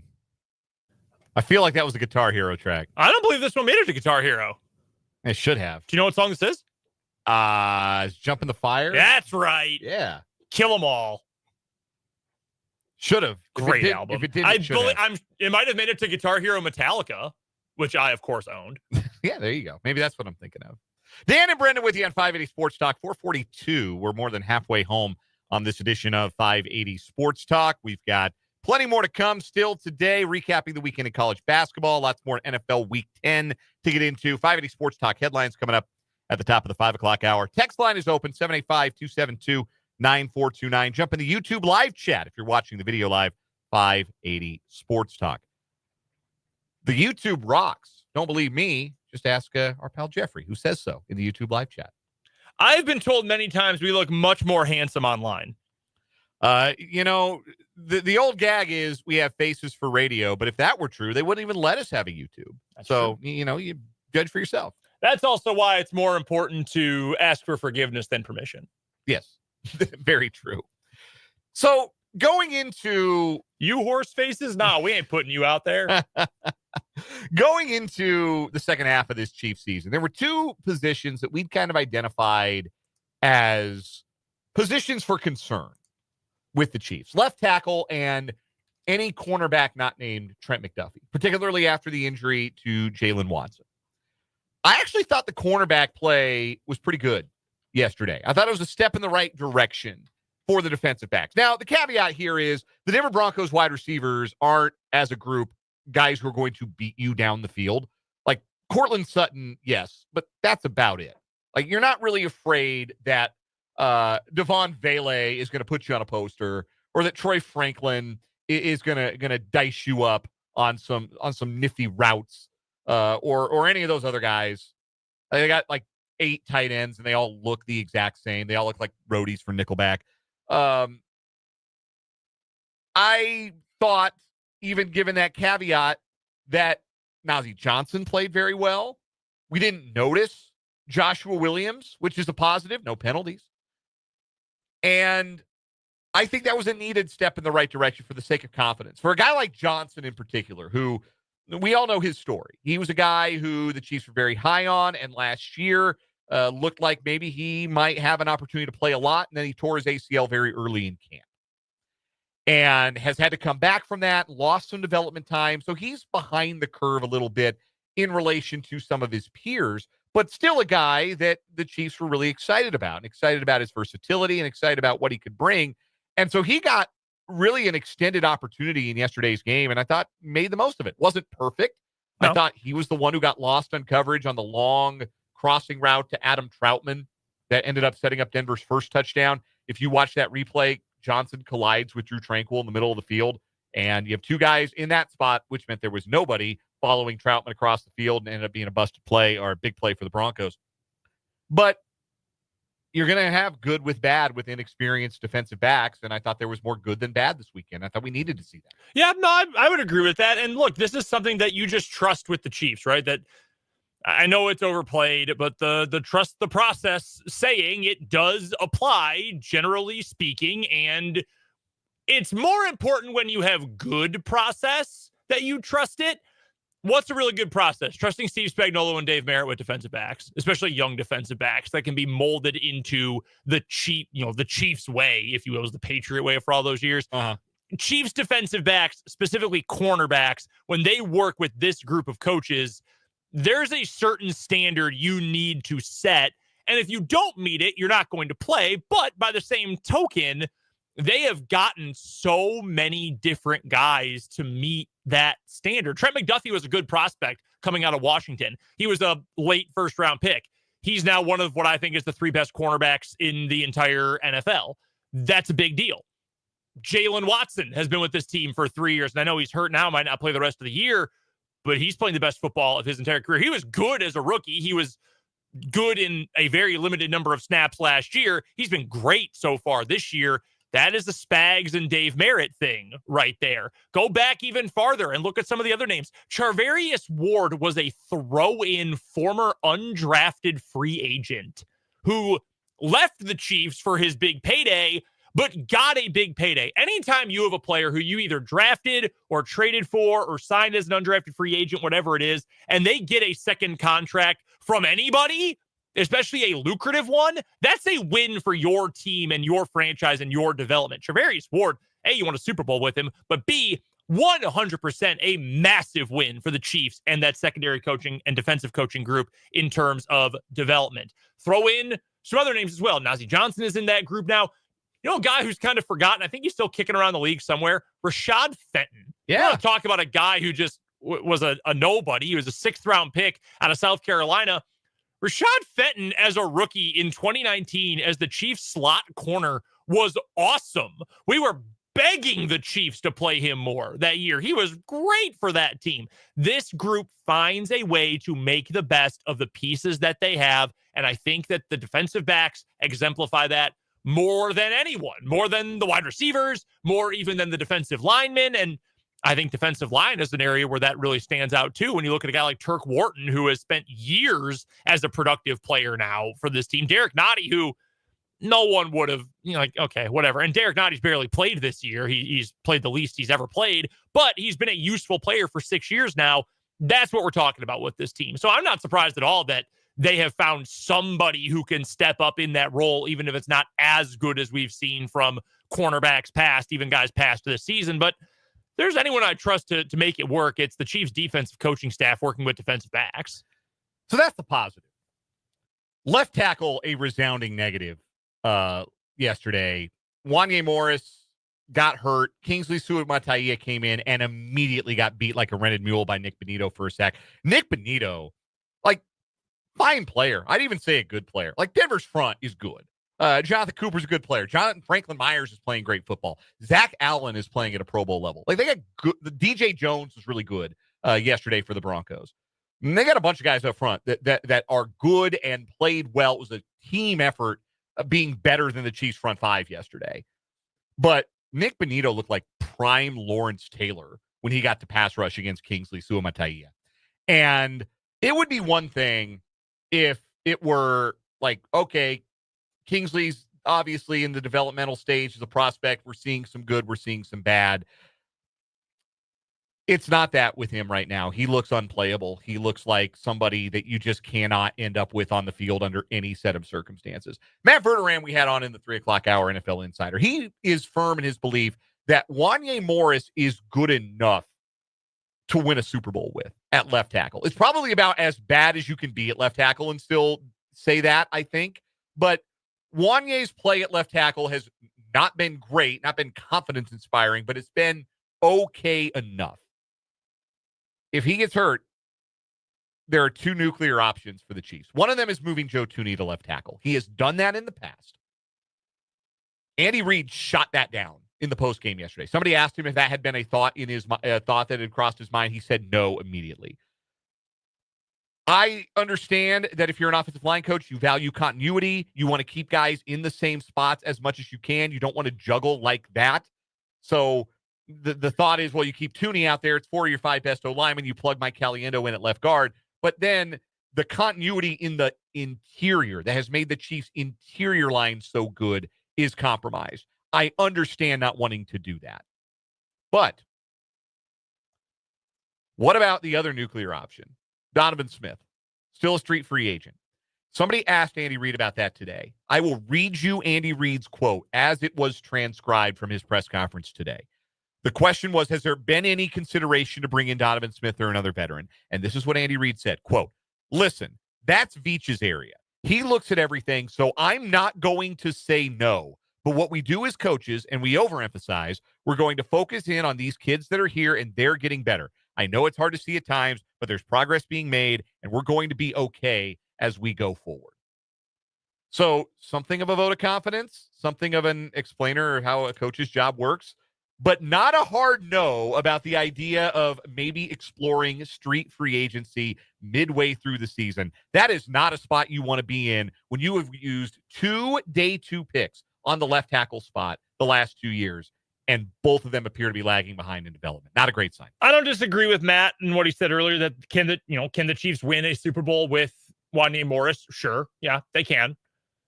you're one bad step away from Kingsley Suamataia being your only option at left tackle. It can't be that. And I've been against going out and signing Donovan Smith all year, and I still don't think I love that idea. I would rather just kick Tooney out and use somebody else on the inside. You trust that a left guard backup with Tooney on one shoulder and Humphrey on the other will be insulated pretty well and will be able to hold up. But you can't run with Suamataia as your only backup option right now. You just can't. He's unplayable, and it sucks. And he can still be a good player someday, but right now it's not an option. That is a non-starter option as far as I'm concerned. Yeah, and I do. I think right now the in-house solution is Tooney goes to left tackle. That's what Matt said, is that if Morris is dinged, and it doesn't sound like it. It never even came up in the media availability today, so it sounds like Morris will be fine moving forward. Maybe he's on the participation report this week, but I wouldn't expect his availability to be in question for Sunday against Buffalo. But yeah, if he's got to miss snaps, I don't know that you can go back to Kingsley at this point. It can't be that, because that just about got Patrick Mahomes hurt. And if Patrick Mahomes gets hurt, like I said earlier, it doesn't matter who your left tackle is. It doesn't matter who anybody else is, because if you don't have number 15 out there on the field, you're not doing anything. You're not doing any of the things that you want to do. We'll take a break. We'll come back. We'll wrap up this 4 o'clock hour after this.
We did not get to bring them to you on the air because of the shortened show on Monday, but another week has come and gone in the Prairie Band Sportsbook 580 Sports Talk Picks contest, and it was a winning week for two of us, myself and Spencer, each submitting winning weeks this week. Finally back on the winning track. I had an ugly week the week before. Thankfully go 3-2 despite an ugly beat in the BYU-Utah under. The field goal at the end, sending it over 40.5. That stunk. Spencer goes 3-2 as well. His lock of the week, Commanders over hits. It's a good bit because he keeps betting the Commanders over and it keeps hitting. So why wouldn't he? Brendan, this close to a winning week, but ended up settling for 2-3. Would you care to summarize briefly why the Utah State, Washington State under did not hit? No. Okay. I was watching that whole game. I had that one on the third screen all night. My wife, the WSU alumna in our house, was not watching. She was in bed already. I watched, though, because I love watching John Mateer. He is incredible. And I really thought I was going to get home. And then they kept scoring. And then the final 6 possessions of the game ended in touchdowns, including a 72-yard touchdown run with 24 seconds to play that sent it over the total. Yep. The total was 70.5. Yeah. It was 28-7 early third quarter. And not competitive. Utah State is leagues behind everyone else in FBS right now. Feel bad for Nate Dreiling, Kansas guy, but no, not even close to competitive. Let's just say this. If you watch the Bad Beats segment on SportsCenter with Scott Van Pelt on Monday nights, if you tune in tonight, I think that's the B block. I think it's one of the worst beats of the year. The dreaded second half. Yeah. My condolences. My condolences on that one.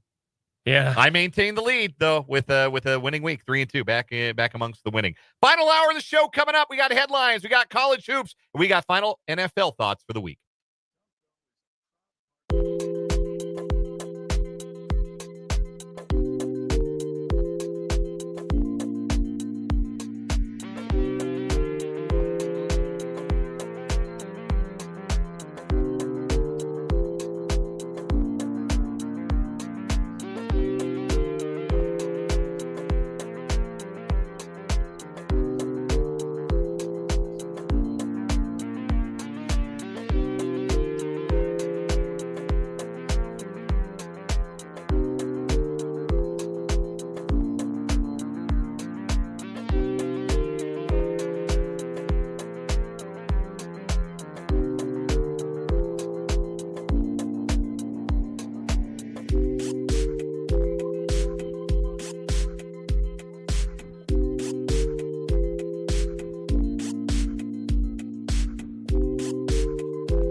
Let's get it. Final hour of the day here on 580 Sports Talk. A victory Monday after the Chiefs defeat the Broncos 16-14 to move to 9-0. 6 o'clock, Chiefs Kingdom Show. It's going to be a good time. It always is with the voice of the Chiefs, Mitch Holthus. I believe he said on Thursday when we had him on the program, his guest this week is going to be Travis Kelce. Now, I don't know that means Kelsey's going to pop into the Hy-Vee, whichever Hy-Vee they plan to be at today. I don't think he's going to have a special guest with him if he does, which would disappoint a certain segment of the population. But I believe you're going to hear from Travis Kelce on the Chiefs Kingdom Show tonight. That's coming up from 6 to 7 here on 580 WIBW and FM 104.9. Travis Kelce, by the way, tied now for the record for most receiving touchdowns in Chiefs history. Tied Tony Gonzalez with that touchdown yesterday. Should have broken the record. Mahomes missed him on that final drive. Texter for the 913 on the Top City Metal Supply text line says that Kelce should dunk the ball over the goalpost next time he scores in honor of beating Tony Gonzalez's record. That is a penalty now, so you don't see anybody do it. But, like, if he caught a touchdown pass and, like, they're up 35-10 on somebody, yeah, sure, go ahead, eat the 15 yards. Why not? Do it and be legend. Why not? So that's coming up. We got one more hour with you here on 580 Sports Talk. That's Brendan Worzinski. I am Dan Lucero. Spencer Dupuis off today. He'll be back tomorrow. We're glad you're with us on 580 WIBW, FM 104.9, online at 580WIBW.com, and on our video stream, we are on YouTube, 580 Sports Talk. We are on Facebook, WIBW News. A thank you to all of you who are watching the live stream today. If you're on YouTube, you can jump in the live chat, interact with us and your fellow listeners. You can also text us. I just mentioned the Top City Metal Supply text line. That number is 785-272-9429. On this final hour of the show, we've got some thoughts on the college hoops weekend. KU beat North Carolina on Friday night. Some stray thoughts about that one. Beat a top 10 team at home. That's all you need to know. No other context necessary. Won a game against the top 10 opponent. What kind of context are you talking about? The context that they had a 20-point lead and they gacked it down their shorts in the second half? As I said, beat a top 10 team at home. That's all the context you need. You never apologize for a win in major college basketball. Is there anything where you do apologize for a win? Yes. I'm not going to name names, but I do remember a certain high school football team in the greater Northeast Kansas area who openly talked about trying to run up the score on a severely undermanned and less talented team in the last couple of years. That team should apologize. Okay, yes, I agree they should apologize for the action, but the win itself, winning a game, is there any game in which, because we always say you never apologize for a win in the NFL. Is there a league where you should apologize or a game? Like, should you apologize for a win? Like, what about the board game Sorry? I mean, it's in the name. That's you true. Apologize for a win in Sorry. Should the Steelers have apologized when Kimo Van Olhoffen took out Carson Palmer's knee? Should the Seahawks have apologized the night of the Fail Mary? Yes. In fact, I'm still waiting. Pete Carroll, you owe me.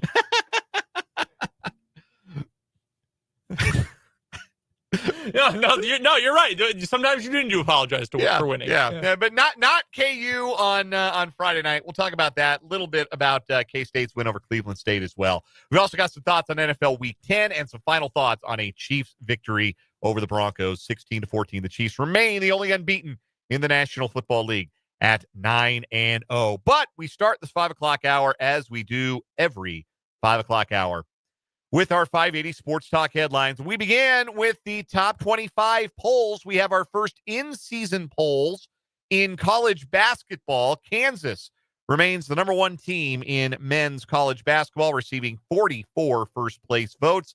The top three remains unchanged: Kansas, Alabama, and UConn. Gonzaga and Auburn jump into the top five, with Iowa State and Houston dropping out. Iowa State apparently unconvincing in their 39-point win over Mississippi Valley State. That's probably true. Mississippi Valley State is so god-awful bad that Iowa State not beating them by 139 probably cost them a spot. Yes, they are, according to KenPom, the worst team in the country. The worst. They come to Bramlage Coliseum in 2 weeks. Is it It's 2 bad. weeks? Or just one. Next week, next Tuesday, I think. They come it's the 19th. Yeah, next a Tuesday. week from tomorrow. Yeah, next Tuesday. They come to Bramlage Coliseum to play Kansas State. Duke, Iowa State, Houston, Arizona, North Carolina round out the top 10. Carolina only falling one spot after their loss to Kansas. Other Big 12 teams, Baylor dropped 4 spots after they got hammered by Gonzaga. They're down to number 12 in the rankings. Cincinnati jumped 3 spots to number 17. And Texas Tech is the second team out in also receiving votes. The women's poll sees K-State jumping into the top 10 after starting their season 2-0. The Kansas State Wildcats, the Midi-Cats, rising to the top 10 in the polls. Top 8 in that poll remain unchanged, including South Carolina at number 1. Iowa State, the top-ranked Big 12 team, at number 8. Also ranked from the Big 12, West Virginia at number 15. Baylor down 5 spots after losing to Oregon. They're at number 17. Those are the only Big 12 teams ranked. TCU is the second team out of the poll. Top 10 K-State. How about the top 25 in college football? Oregon remains the undisputed number 1 team in the country as they are 10-0. Iowa State up a spot to number 2. Texas up 2 spots to number 3. Penn State up 2 spots to number 4.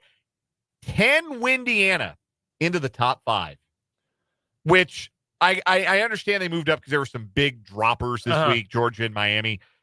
Indiana wasn't exactly convincing in beating Michigan. No, they were not. No, it's probably the worst game they've played all year. Now, Michigan still has some good defensive pieces, of course, but yeah, not a mega convincing win by Indiana. I would like to pause our read through of the top 25 to point something out really quickly. There are 2 conferences represented in the top 5. 4 teams from the Big Ten. Oregon, Ohio State, Penn State, Indiana are all in the Big Ten. That's pretty crazy. Yeah. I have to give credit where it's due. It's been a pretty good year of Big Ten football. It has, particularly at the top. Iowa State, Indiana is, I believe, off Saturday. They play Ohio State at the Shoe next Saturday. The early look-ahead line on that from Prairie Band Casino and Sportsbook up in Mayetta, our friends at Prairie Band Sportsbook, is Ohio State minus 9.5. They cannot make that line big enough for me to consider taking the points with Indiana. Yeah, 9.5 is kind of small. Yeah. Great story. I've got a lot of respect for Kurt Signetti. That is not a top 5 team. That is a mirage. The question you've got to ask with Indiana is, where is the threshold between you win because your players are good enough and what you're doing in terms of execution and coaching and scheme and all that? That's enough to win a bunch of games. And then you cross the line and you just don't have enough dudes. Like, is Ohio State that line? Because I think Ohio State will probably beat Indiana. Is Penn State that line? It might be Penn State this year. Would you say Penn State favored over Indiana? Yes. I would too. By multiple scores, yes. Oregon would be too, by multiple obviously. Scores, yes.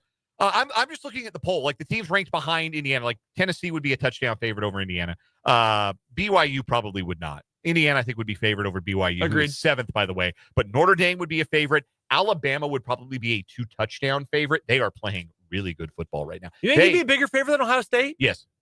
Ooh, I don't know. SEC.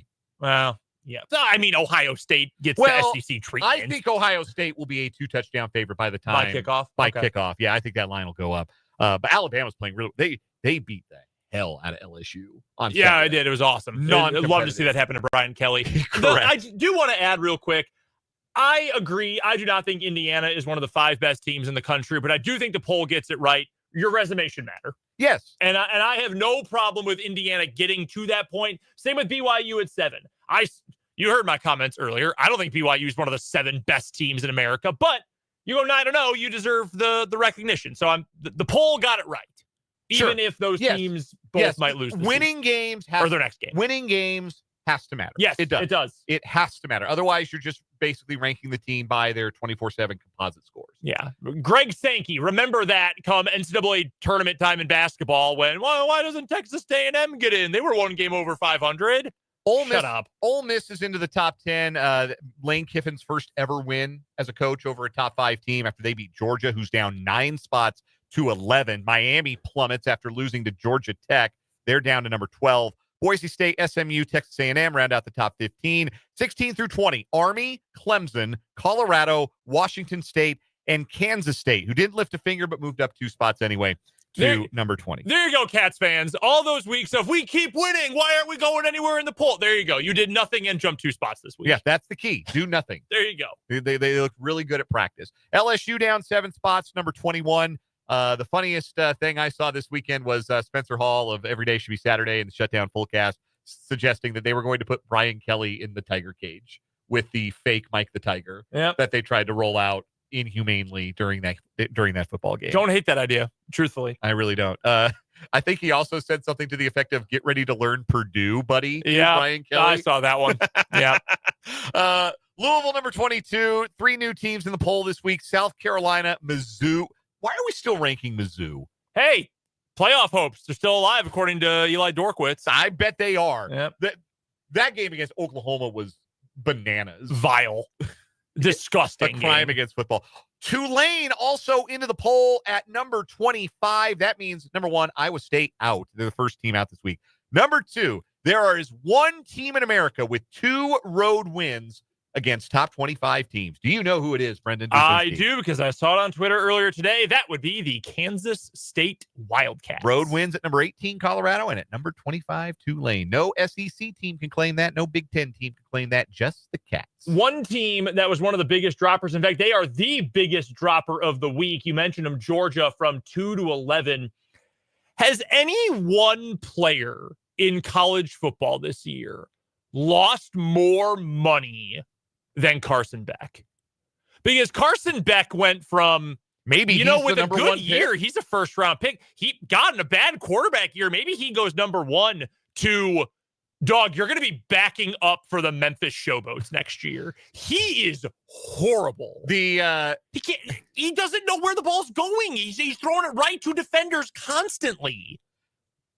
Like, it was sort of defensible to rank him above Shedeur Sanders, because Shedeur Sanders took a ton of sacks last year, like a ton, and still holds the ball longer than you'd like. It's my big concern. Takes more sacks than you'd like. He's not a perfect prospect by any means, but boy, those Beck better than Sanders takes have aged like raw milk, like milk left in the sun, like raw meat left out in the sun. I want to do raw meat or milk, and I said raw milk, and I guess that's a thing, but no, ignore me. Anyway, move on. Let's do another headline, Brendan. Real quick, on the fly, because I'm curious where you stand on this.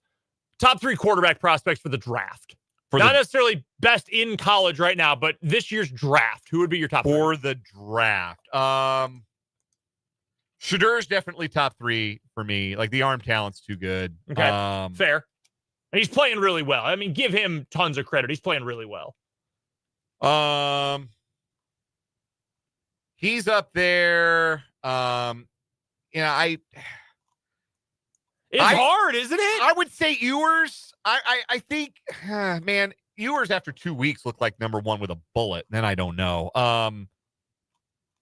Yeah, it's kind of a grim class. Like, I'm looking at a list right now. It's ugly, dude. Of the guys who are coming out, and it's a long list of guys who are going to get general managers fired. Yeah, like Cam Ward to me feels like somebody who's going to get somebody fired. I agree. Garrett Nussmeier is absolutely going to get somebody fired. So Nate Tice of Yahoo Sports is. They have a new podcast coming out tomorrow that I'm going to listen to, but he's been on Gus Nussmeier, Garrett Nussmeier being his number 1 quarterback, because he thinks it is a very bad class, but he likes, the intangible stuff the most. He's got good size, all that. Just a little bit ahead of Shedeur Sanders. That's been his grade so far. Garrett Nussmeier looked like he was terrified on Saturday. That was enough for me to say, no, I'm good. I trust, guys who know football saying that, but no, I'm good on Nussmeier. I don't think Cam Ward's going to make it in the NFL. I don't. I do not believe in him at all. And maybe he'll prove me wrong, but I've been wrong about Jaden Daniels so far, and that's fine. But I would not draft Cam Ward in the first round. No. 3 of these dudes are going to get picked in the first round. Maybe one of them is going to be decent. Like, if you're Jalen Daniels, you've got to be kicking yourself. You haven't had a better year so far. overall, because you might not end up being a first-round pick, but you might jump 2 whole rounds if you had just a good season overall. I am all the way out on Beck, though. I mean, Me just too. turnover after turnover after turnover. Yeah, that I do. I think he has probably played his way out of the first round. And, I think without question. Yeah, I think he's played his way out of that consideration. Milroe? I love his legs. Like, Yeah. can he throw the football? Yeah. I don't know. Like, he feels like a really fun 4th, 5th round pick for somebody. Yeah, I could see that. Yeah, I could see that. Change of pace back up. I think he could have a career in the NFL. He's a great athlete. To me, it's the perfect backup. Like, as long as you don't throw interceptions, if you can run as a back, like Daniel Jones, once the Giants finally get rid of him, I think is going to be a great backup. Yeah, he's gonna be a backup quarterback in the league as long as he wants to be. Like, just don't throw the ball because no one's ever prepared for the running backup. All right, first headline for me today. Major League Baseball is announcing a handful of awards finalists as we speak. A few of them have come out, including exactly 2 have come out. In fact, I thought they were announcing these a little more consistently. MLB handles this so badly. Yes. NL Manager of the Year. Yeah, who cares? Mike Schilt, Pat Murphy, Carlos Mendoza. So what? American League MVP finalists. Your top 3. Aaron Judge of the New York Yankees, Juan Soto of the New York Yankees, and Bobby Witt Jr. of the Kansas City Royals. Those are your top 3 finalists to win American League MVP. Aaron Judge is going to win. Yes. Bobby Witt Jr. will get second. Yes. So the way they do the votes have already been cast. Yes. What this is it's just letting you know who the top 3 are. Yes. The Heisman does the same thing when they say, here are the 4 guys or 5 guys who are going to New Heisman York. finalists. It's not like they re-vote. It's not like you turn around and say, well, man, I voted for like my favorite team's best player. Like, there's not like a Michigan journalist who voted for Colston Loveland for Heisman who then gets to turn around and recast a vote for either Ginty or Hunter or Ward. Yeah, it's not how the it primary works. Maybe it should be how it works, but I don't know. I'd be open to that. But yes, Bobby Witt Jr. officially a finalist, a top 3 finisher for American League MVP. He should be number 2. Yes. It's going to go to Judge. Yes. Like it or not, it's going to Aaron Judge, and but he should be number 2. And it's going to go down for whatever consolation this is to Bobby Witt Jr. and or Royals fans as one of the greatest non-MVP seasons in the history of the game. Yes, correct. Yeah, just in terms of the production and what he did, like the raw numbers. There have been few seasons to not win the MVP award. And frankly, to not win the MVP award and not because they got screwed. Like Ted Williams didn't win MVP in 1941 when he hit 400. Like there you just kind of got hosed. Yeah. Pedro Martinez didn't win the MVP in 1999. When he was the best pitcher on the planet. They gave it to Pudge Rodriguez instead. Like that was the guy getting hosed. Yeah. This is not Bobby Witt Jr. getting hosed, unfortunately. Like you can make a very compelling argument for Aaron Judge, but it will be one of the great non-MVP seasons in history. Couple of notes from the National Football League to wrap up headlines. The Seattle Seahawks have cut their leading tackler, Tyrell Dodson. He started all 9 games at linebacker for the Seahawks. They have not been pleased with their linebacker play in year 1 under Mike McDonald. They made a trade earlier a couple of weeks ago, traded a starter for basically a different player. They traded Jerome Baker for Ernest Jones. Tyrell Dodson had a nice year last year with the Bills, signed a 1-year deal with the Seahawks, started all 9 games, was leading the team in tackles with 71, and he has been cut. So the Chiefs will either play rookie 4th-rounder Tyrese Knight or 2nd-year player Drake Thomas at weak side linebacker. Thoughts? I hate thinking about the Seahawks. They just depress me. I don't care for them right now. Positive spin zone for you. It is hard year 1 of a new defense. Yes. And when Mike McDonald was new in Baltimore, they were not especially good defensively. Year 2, they were arguably the best defense in the NFL. I think Mike McDonald is going to be a good NFL head coach. Yep. I think everything about him says he's going to be a new head coach. I think maybe it's time to have a conversation about John Schneider as an evaluator of talent and a roster builder. It is time to maybe have a conversation that maybe you don't stay good at that forever.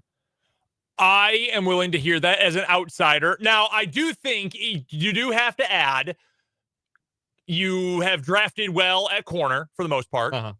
And Byron Murphy is going to be a star. Yes. Byron Murphy is very close already to the top tier of interior defensive linemen. Yes. I'm willing to say it.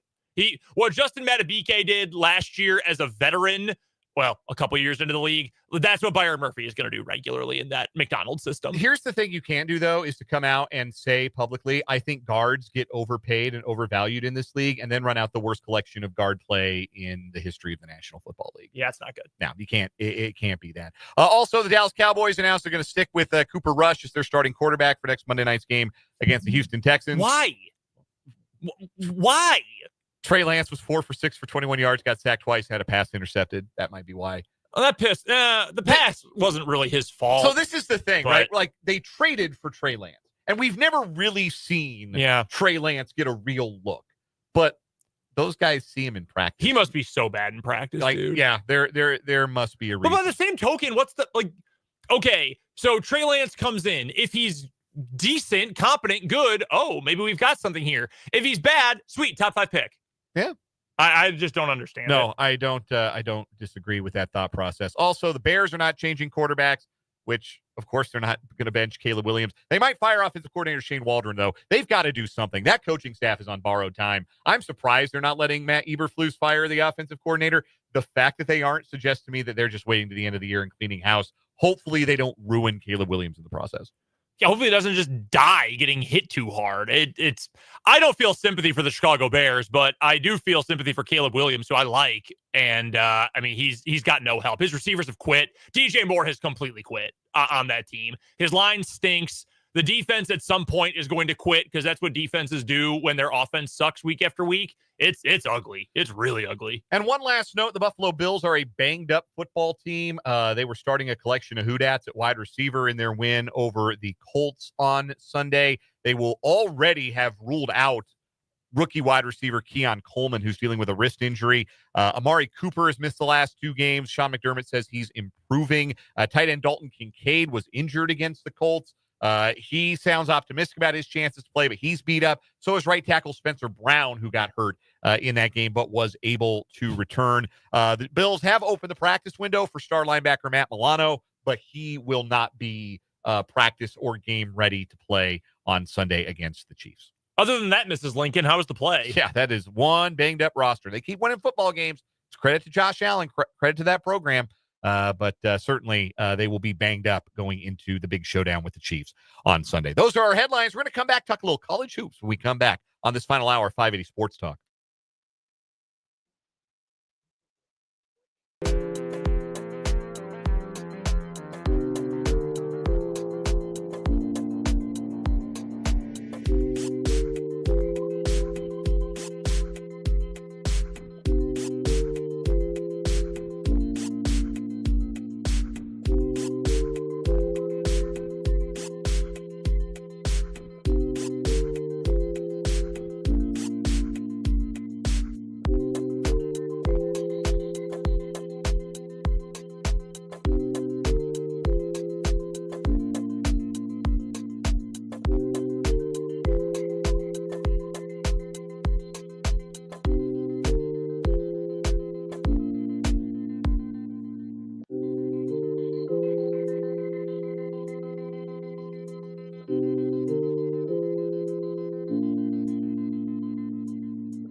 Hey, shout out to the old intro theme music for an old radio program that was once aired on ESPN Radio 1410 in North Platte, Nebraska, called The Dan Lucero Show.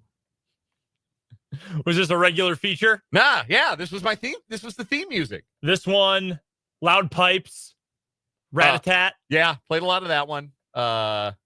600 Bends. We got that in. That one's in there. Yeah, we got that one in our mix too. Yeah, that was the open. That was the open. Crystal Method. I forget the name of the song though. High Roller. That's what it is. Yep. That was the theme music. For those watching on the YouTube where we cannot play those songs because of various licensing issues. YouTube will come to our front doors. Yes, like a representative from YouTube will slap the taste out of our mouths. Like, come to the office tomorrow and boot us if we play the songs. But now you know what we're jamming to. It was High Roller by Crystal Method. Cool song. Anyway, 5A Sports Talk. Brendan, Dan, hanging out with you. Our theme song doesn't have a name. It's just former Sports Sanity theme song. Yeah, it's now 580 Sports Talk theme song. Yeah, it's rights free. That's why we can use it the way that we use it. KU 92, North Carolina 89. This was Friday night, so just a couple of stray thoughts from the number 1 Jayhawks defeat of the then number 9, now number 10 Tar Heels. It was a beautiful first half. It looked like Kansas had invented the sport of basketball there for a while, just like flawless offensive hoops. But then North Carolina kind of got rolling in the second half. They got some guys back on the floor. They dealt with some first half foul trouble, spaced the floor a little bit better with their big guys, made some threes. Not only got back into the game, actually took the lead late, but Kansas played with poise down the stretch. Hunter Dickinson and Zeke Mayo made the big shots. Man, I know I said it after their first game against Howard, but it really stood out against a quality opponent. How big a difference it makes to go to the bench and bring guys in who can actually play the sport. Yep. Like, I mean, to have a sixth man, like, I cannot remember. It was probably Remy Martin. But the last time that KU had somebody they go to off the bench who could change a game.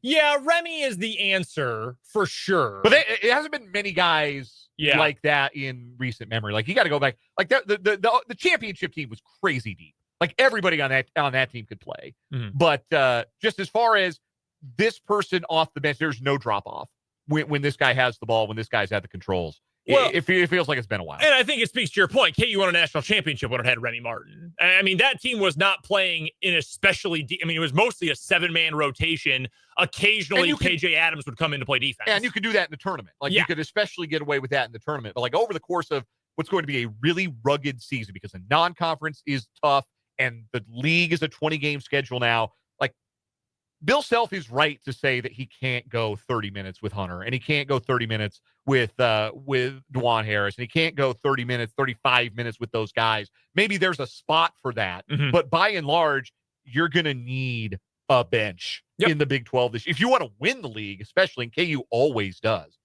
Yeah, having Zeke Mayo, having AJ Storr. So far, Flory Badunga has not looked out of his depth as a freshman. Didn't look out of his depth in that game. He had 8 and 8 in 11 minutes. I mean, he is an athlete. I do want to stand on the soapbox for a brief moment, though. I will never understand the Hunter haters. I do not get it. And I don't mean like fans of the University of Illinois who send him mean tweets. Like, I mean, or people from Michigan State who don't like Hunter Dickinson from his Michigan days, or K-State fans even. I mean KU fans who I saw late in the second half on Friday night posting on Twitter or Blue Sky or wherever else, put Flory Badunga in. Why are we wasting our time with this? Oh, I don't know, dude. Maybe because the best center in America, the best offensive center in America, wears number 1 and plays for this team. I I don't get it. Is he limited on the defensive end? Yeah, obviously. Like, you put him in the pick and roll and it's scary hours. He's not a perfect player, but is he still really good? Some fans were begging to replace him mid-game, and he finished with 20 and 10 and made major clutch free throws late in the game. I don't get it. I do not understand. And especially when you've got a roster with dudes who can shoot, when you could, in theory, surround Hunter Dickinson at any given time with Zeke Mayo, Rylan Griffin, David Coit, AJ Storr, all 4 guys who can shoot from 3 or at least stretch it out from the paint. Leave him in there. He is a major asset. And I like Flory, and I love what he might become one day. Love it. Hunter Dickinson's good. I do not understand this desire to move on from him. He is a very, very, very good player, a legitimate All-America candidate. Yes.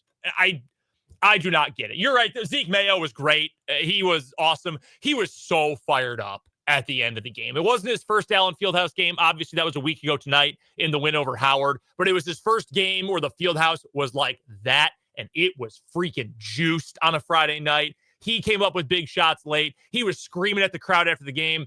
They put it on ESPN2. Bill Self had this big smile on his face. He was so excited for Zeke. I want to give a shout out to AJ Storr, too. That was the best he's been easily since transferring in. I know it's just 2 exhibitions and one previous actual game against Howard. I thought AJ Storr was really good. 6 to 13. Now, 13 shots to get 13 points. Not great, but he was a little bit more engaged on the glass. You could see it was starting to slow down for him a little bit, what Self's asking of him. Dude, if you can bring AJ Storr off the bench, your team is really deep. Yeah. Yeah. And some days he's going to start. Some days Zeke Mayo is going to start. Some days it's going to be Diggy Coit who starts. And Coit, again, guy who's going to impact the game, not always scoring. He was scoreless, in fact, 0 for 4 from the floor, 0 for 3 from 3 in the game. But these are all guys who you can play the matchups with. It's a really nice spot to be in if you're this KU team. And no Zach Clemens. Yeah. I will say the one complaint, and I know we've got more to get to here, so I'll get through this quickly. I know why KJ Adams played 37 minutes in that game, because Bill Self probably trusts him and Dwan Harris more than anybody else on the team. In fact, he definitely does. And Juan had some foul trouble. You got to get that number lower. And that's going to probably depend on AJ Storr getting a little more comfortable defensively and offensively too. KJ can't play 37 minutes. 32, okay. Yeah. I get it. You can't play him 37 minutes. That is not going to maximize this team's talent. And I like KJ, but you should not play him 37 minutes. No, I think you make a good point there. Text from the 785 points out in the Top Email Supply text line. It felt a lot like the 2008 semifinal between those two teams. Felt very similar, except for Carolina actually taking the lead on Friday night. And wants to note that KU didn't apologize for either of those wins. Correct. Damn straight. Right. K-State beat Cleveland State by 13. There's not much to say about this one. K-State's obviously better than Cleveland State. Couple of things worth pointing out. Number one, I think Brendan Housen is the best shooter Jerome Tang's had now in 3 years. Yeah. Maybe Tyler Perry would have been if he got to be more of a catch and shoot guy. But as far as like catch and shoot guys, Brendan Housen's the best K-State's had in the Jerome Tang era. K-State was 58% from the field, 53% from 3. How is this close? Three things. One, they were miserable from the free throw line, 58%. 2, they gave up 18 offensive rebounds. That's an effort thing. That's a we don't take this opponent entirely seriously thing. That has to be cleaned up. That has to change. Yeah, a team with that much athleticism cannot be -6 in rebounds against Cleveland State. The other thing, turnovers. After doing so well in that department in their opener, turned over 19 times on Saturday. Again, I don't think they were very clean. I don't think they were particularly focused. This was a problem for K-State last year when they were less talented and got taken to the wire by some teams like this. I think you see that the talent level with this group is increased so that they can still win comfortably despite being a little bit sloppy and a little bit unfocused, which Saturday afternoon game against an inferior opponent you can understand sometimes. Real quick before the break, give me a prediction. First game of conference play, which for Kansas State is going to be, I think, on New Year's Eve. No, I'm sorry. Let me see here. Yes, it'll be New Year's Eve, December 30th at home against Cincinnati, 6:00 game. What's the starting 5? Great question, because they haven't had a chore yet. He's been dealing with some family issue. I shouldn't say family issue, personal issue. Personal matter. So he should be back with the team. We haven't really gotten to see him yet. I think he starts, and I think it's Hawkins, Housen, and the Joneses. I think that Tang is going to stick with McDaniel. Will play more minutes than C.J. Jones, but C.J. Jones is going to be the starter. Okay. And I think Gasson is a perfect, if he plays 10 minutes, he plays 30 minutes off the bench, whatever it takes. I would have said Doug McDaniel gets into the starting lineup by that point. I see where you're coming from, though. I think Gasson starts ahead of Achor. I think I could see it because Achor is still going to play 25 minutes plus a game. Yeah. But if you can bring that off the bench, there's something about the energy, springy, bouncy guy off the bench. Yes. That is you want to make the comparison to the Remy Martin KU team? Remy didn't start in the Final Four. Right. He didn't start that whole tournament. Right. And yet he was arguably the best player in the whole tournament other than David McCormick because Bill Self said, I like bringing the energy off the bench. And that's valuable. And I think Achor kind of fits that. I don't disagree. But I think Hassan can fit it too. So fair. I think Totally fair. I think Jerome Tang will be spoiled for choice a little bit there. We'll take a break, come back. Some final thoughts on NFL Week 10 coming up on 580 Sports Talk.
.545 on 580 Sports Talk, rounding third, heading for home tonight on the program. Chiefs Kingdom show coming up top of the hour. Then after that's over, we'll join pregame coverage of Monday Night Football from Westwood One, the Los Angeles Rams and the Miami Dolphins tonight. Tyreek going to play despite having a torn ligament in his wrist. That's tough.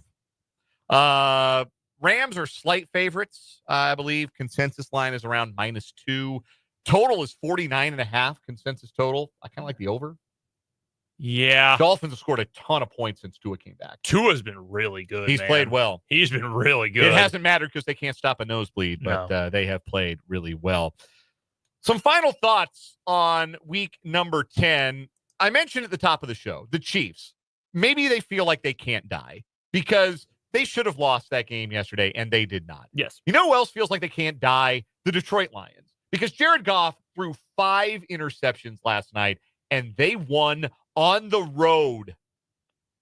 Yeah, we're down double digits in the second half and won despite 5 interceptions. And let's be clear. Oh, well, some of them weren't his fault. No, they were bad. They were bad. Jared Goff was terrible. That was his worst game since certainly his first year in Detroit. It was hideous. I think that game is more about Houston than it is about Detroit, to be honest with you. I like CJ Stroud. I think CJ Stroud is going to be among the elite quarterbacks in the NFL. This season, after the first few weeks, he has not been. The offensive line is a big contributor for that. And as we brought up with Matt Verderame earlier, they are out for me. This season is functionally over. For a team that a lot of people liked as the sexy dark horse to make it to the Super Bowl, to be one of the contenders in the AFC, it's over. They can't block anybody. Their run game, even when Mixon puts up numbers, it's still not well called. Stroud is just getting his ass kicked, and he has not been super great. Their wide receiver core is never going to be whole due to all the injuries. I'm out on Houston. They'll win that division because their division is awful, but they're not winning anything meaningful. Yeah, it's too bad because skill-wise, they've got as much individual talent as I think any team in the league. But yeah, they aren't good enough in the trenches on offense, and it's going to cost you games against really good teams. Other big questions from week number 10. You put this one down. Who is more fired, Matt Eberflus or Doug Peterson? Answer your own question. I think it's Eberflus. They should have done it today. Like, there is no reason for the Bears to continue on this trajectory they're currently on, because you're gonna waste this entire year of Caleb Williams. I agree, but at the same time, Doug Peterson yesterday after the Jaguars game said he wasn't going to explain something to assembled reporters because they just weren't going to get it. Like, dude, once you start doing I'm not going to tell you the answer because you're not going to understand it because you didn't play football. Once you start pulling that out, you're pretty much cooked. Also, when you hate your starting quarterback, that doesn't help. Doug Peterson never shies away from saying bad things about Trevor Lawrence, which I can do. I'm a radio host. His own head coach probably shouldn't do that. No, especially if they gave him the big contract. You're probably right. It's Eberflus. I think it's more likely Peterson gets fired in season, though. Yes. Shad Khan is much more willing to make the big splashy firing than the McCaskies. Texter from the 785 says, what about a coach swap? I'm going to tell you this. Like, Doug Peterson always works right away. Doug Peterson would be a terrible hire for the Bears, honestly, like if they want to go in that direction. But Matt Eberflus is never going to be a head coach again after this. No. Doesn't have the juice. No. Here's another question from week 10. Are the Chargers good? Like, good. Not like Super Bowl contender good, just like good threat to win every week against average competition. Dude, I think they are. Like, Jim Harbaugh can coach, man. He is an incredible coach. And the thing about the Chargers is early in the year, Herbert was not putting up good numbers. There was a point 4 or 5 weeks into the season, he was ranking somewhere around like 27th in the league in a lot of the advanced metrics, success rate, EPA, all of that. They got to a point where they said, okay, our basic stuff is in. Let it rip. And Justin Herbert in the last few weeks has been awesome. 14 of 18 for 164 and a score. Also ran for 32 yards and a touchdown yesterday. Like, he threw 18 times and almost every single one of them was money. Also, Jesse Minter looks like a star as a defensive coordinator in his first year, and they get after that ass. They have the second best defense in terms of EPA per play in the NFL. Second best. That team with that talent. Yeah. It's incredible. I think they're good. I do not think they're better than the Chiefs. No. I do not think they are a Super Bowl contender. But I would say if it's just a binary good or bad, is it good, the Chargers? Yes. I think they certainly are. And you mentioned, Jim Harbaugh can coach. Jim Harbaugh is the kind of coach who negates some of the classic, vintage Chargers. Like, that stuff doesn't happen with coaches like Jim Harbaugh, like it would with a Wisenhunt or a Staley or whoever else. One last big question from NFL Week 10. Where's the moon? That was a question asked by Dallas Cowboys owner Jerry Jones. CeeDee Lamb dropped a touchdown yesterday and blamed the sun, which beams directly into the stadium in late afternoon kickoffs at AT&T Stadium. And completely out of nowhere, before a reporter could bring it up when he was holding court post-game, Jerry Jones said, by the way, we do know where the sun is going to be when we flip the coin, so we do know where the damn sun is going to be in our own stadium. Let's just tear the damn stadium down and build another one. Are you kidding me? When there was naturally a follow-up question to that, he went on to say, every team that comes in here has the same issues. They know where the sun is going to be. Every team has the same thing. I'm not saying it's on Mike McCarthy. I'm saying the world knows where the sun is. We get to know that almost a year in advance. Farmer's Almanac reader, Jerry Jones. He was around for the first Farmer's Almanac. So someone asked me about the sun. What about the sun? Where's the moon? We're fine, but everybody plays in the sun out here. You know, if you had a family member who acted like Jerry Jones does, you know what you would do? Hide their keys. Put them in a home. Yeah, you'd be calling up assisted living. He has lost it. Another guy who is extremely fired, Mike McCarthy. And Mike McCarthy is a good guy. He's always been a well-revered guy, but man, he is fired. Micah Parsons straight up said Mike McCarthy's never done anything in his life, which is also just wrong. Like, Mike McCarthy's won a Super Bowl. Say what you will, he's won a Super Bowl. Micah Parsons, what have you done? It's bad, man. This was a horrible week of football. I love the NFL, and I watched as much as I could. In terms of the quality of play, this was the worst week of the season. Week one was bad. Yeah, this is right there next to week one, though. It wasn't great. I will say this, though. I'll tell you, that Cowboys performance yesterday was the funniest thing that's been on CBS since the prime years of Everybody Loves Raymond. Man, no love for Bob Hart's Abishola over here. We'll take a break. Final word is next.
Let's end these days' proceedings with a final word. Brendan Dworzinski, you're up first. What an incredible weekend for the Kansas Jayhawks. Men's basketball beats North Carolina. That's always so fun to beat North Carolina at home. Zeke Mayo, Lawrence's own, has a great day.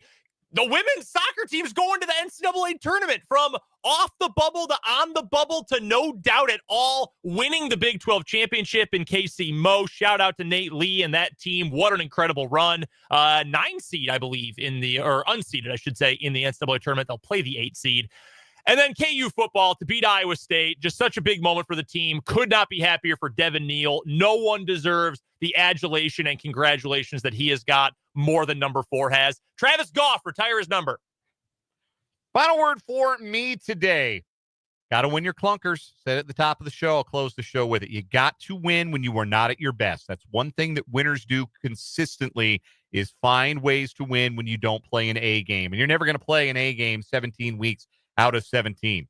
The Chiefs were not the better team for large portions of Sunday's game in some ways that are concerning. They got whipped up front. Really, for the first time all year, I thought comprehensively for 60 minutes, were not the better team up front. And I think I could say that both ways. They were not the better team up front with their offensive line. They were not the better team up front with their defensive line in that game against the Broncos. And the Broncos deserve a ton of credit for coming to Arrowhead with a rookie quarterback and going toe-to-toe with the Chiefs for 59 minutes and 59 seconds. But winners win. Leo Chanel made a play, and the Chiefs remain 9-0. And the Broncos haven't won in Arrowhead since 2015, and that remains really funny. Chiefs Kingdom is next. We're back tomorrow from 3 to 6. For Brendan, I'm Dan. This is 580 Sports Talk. Have a great night, everybody.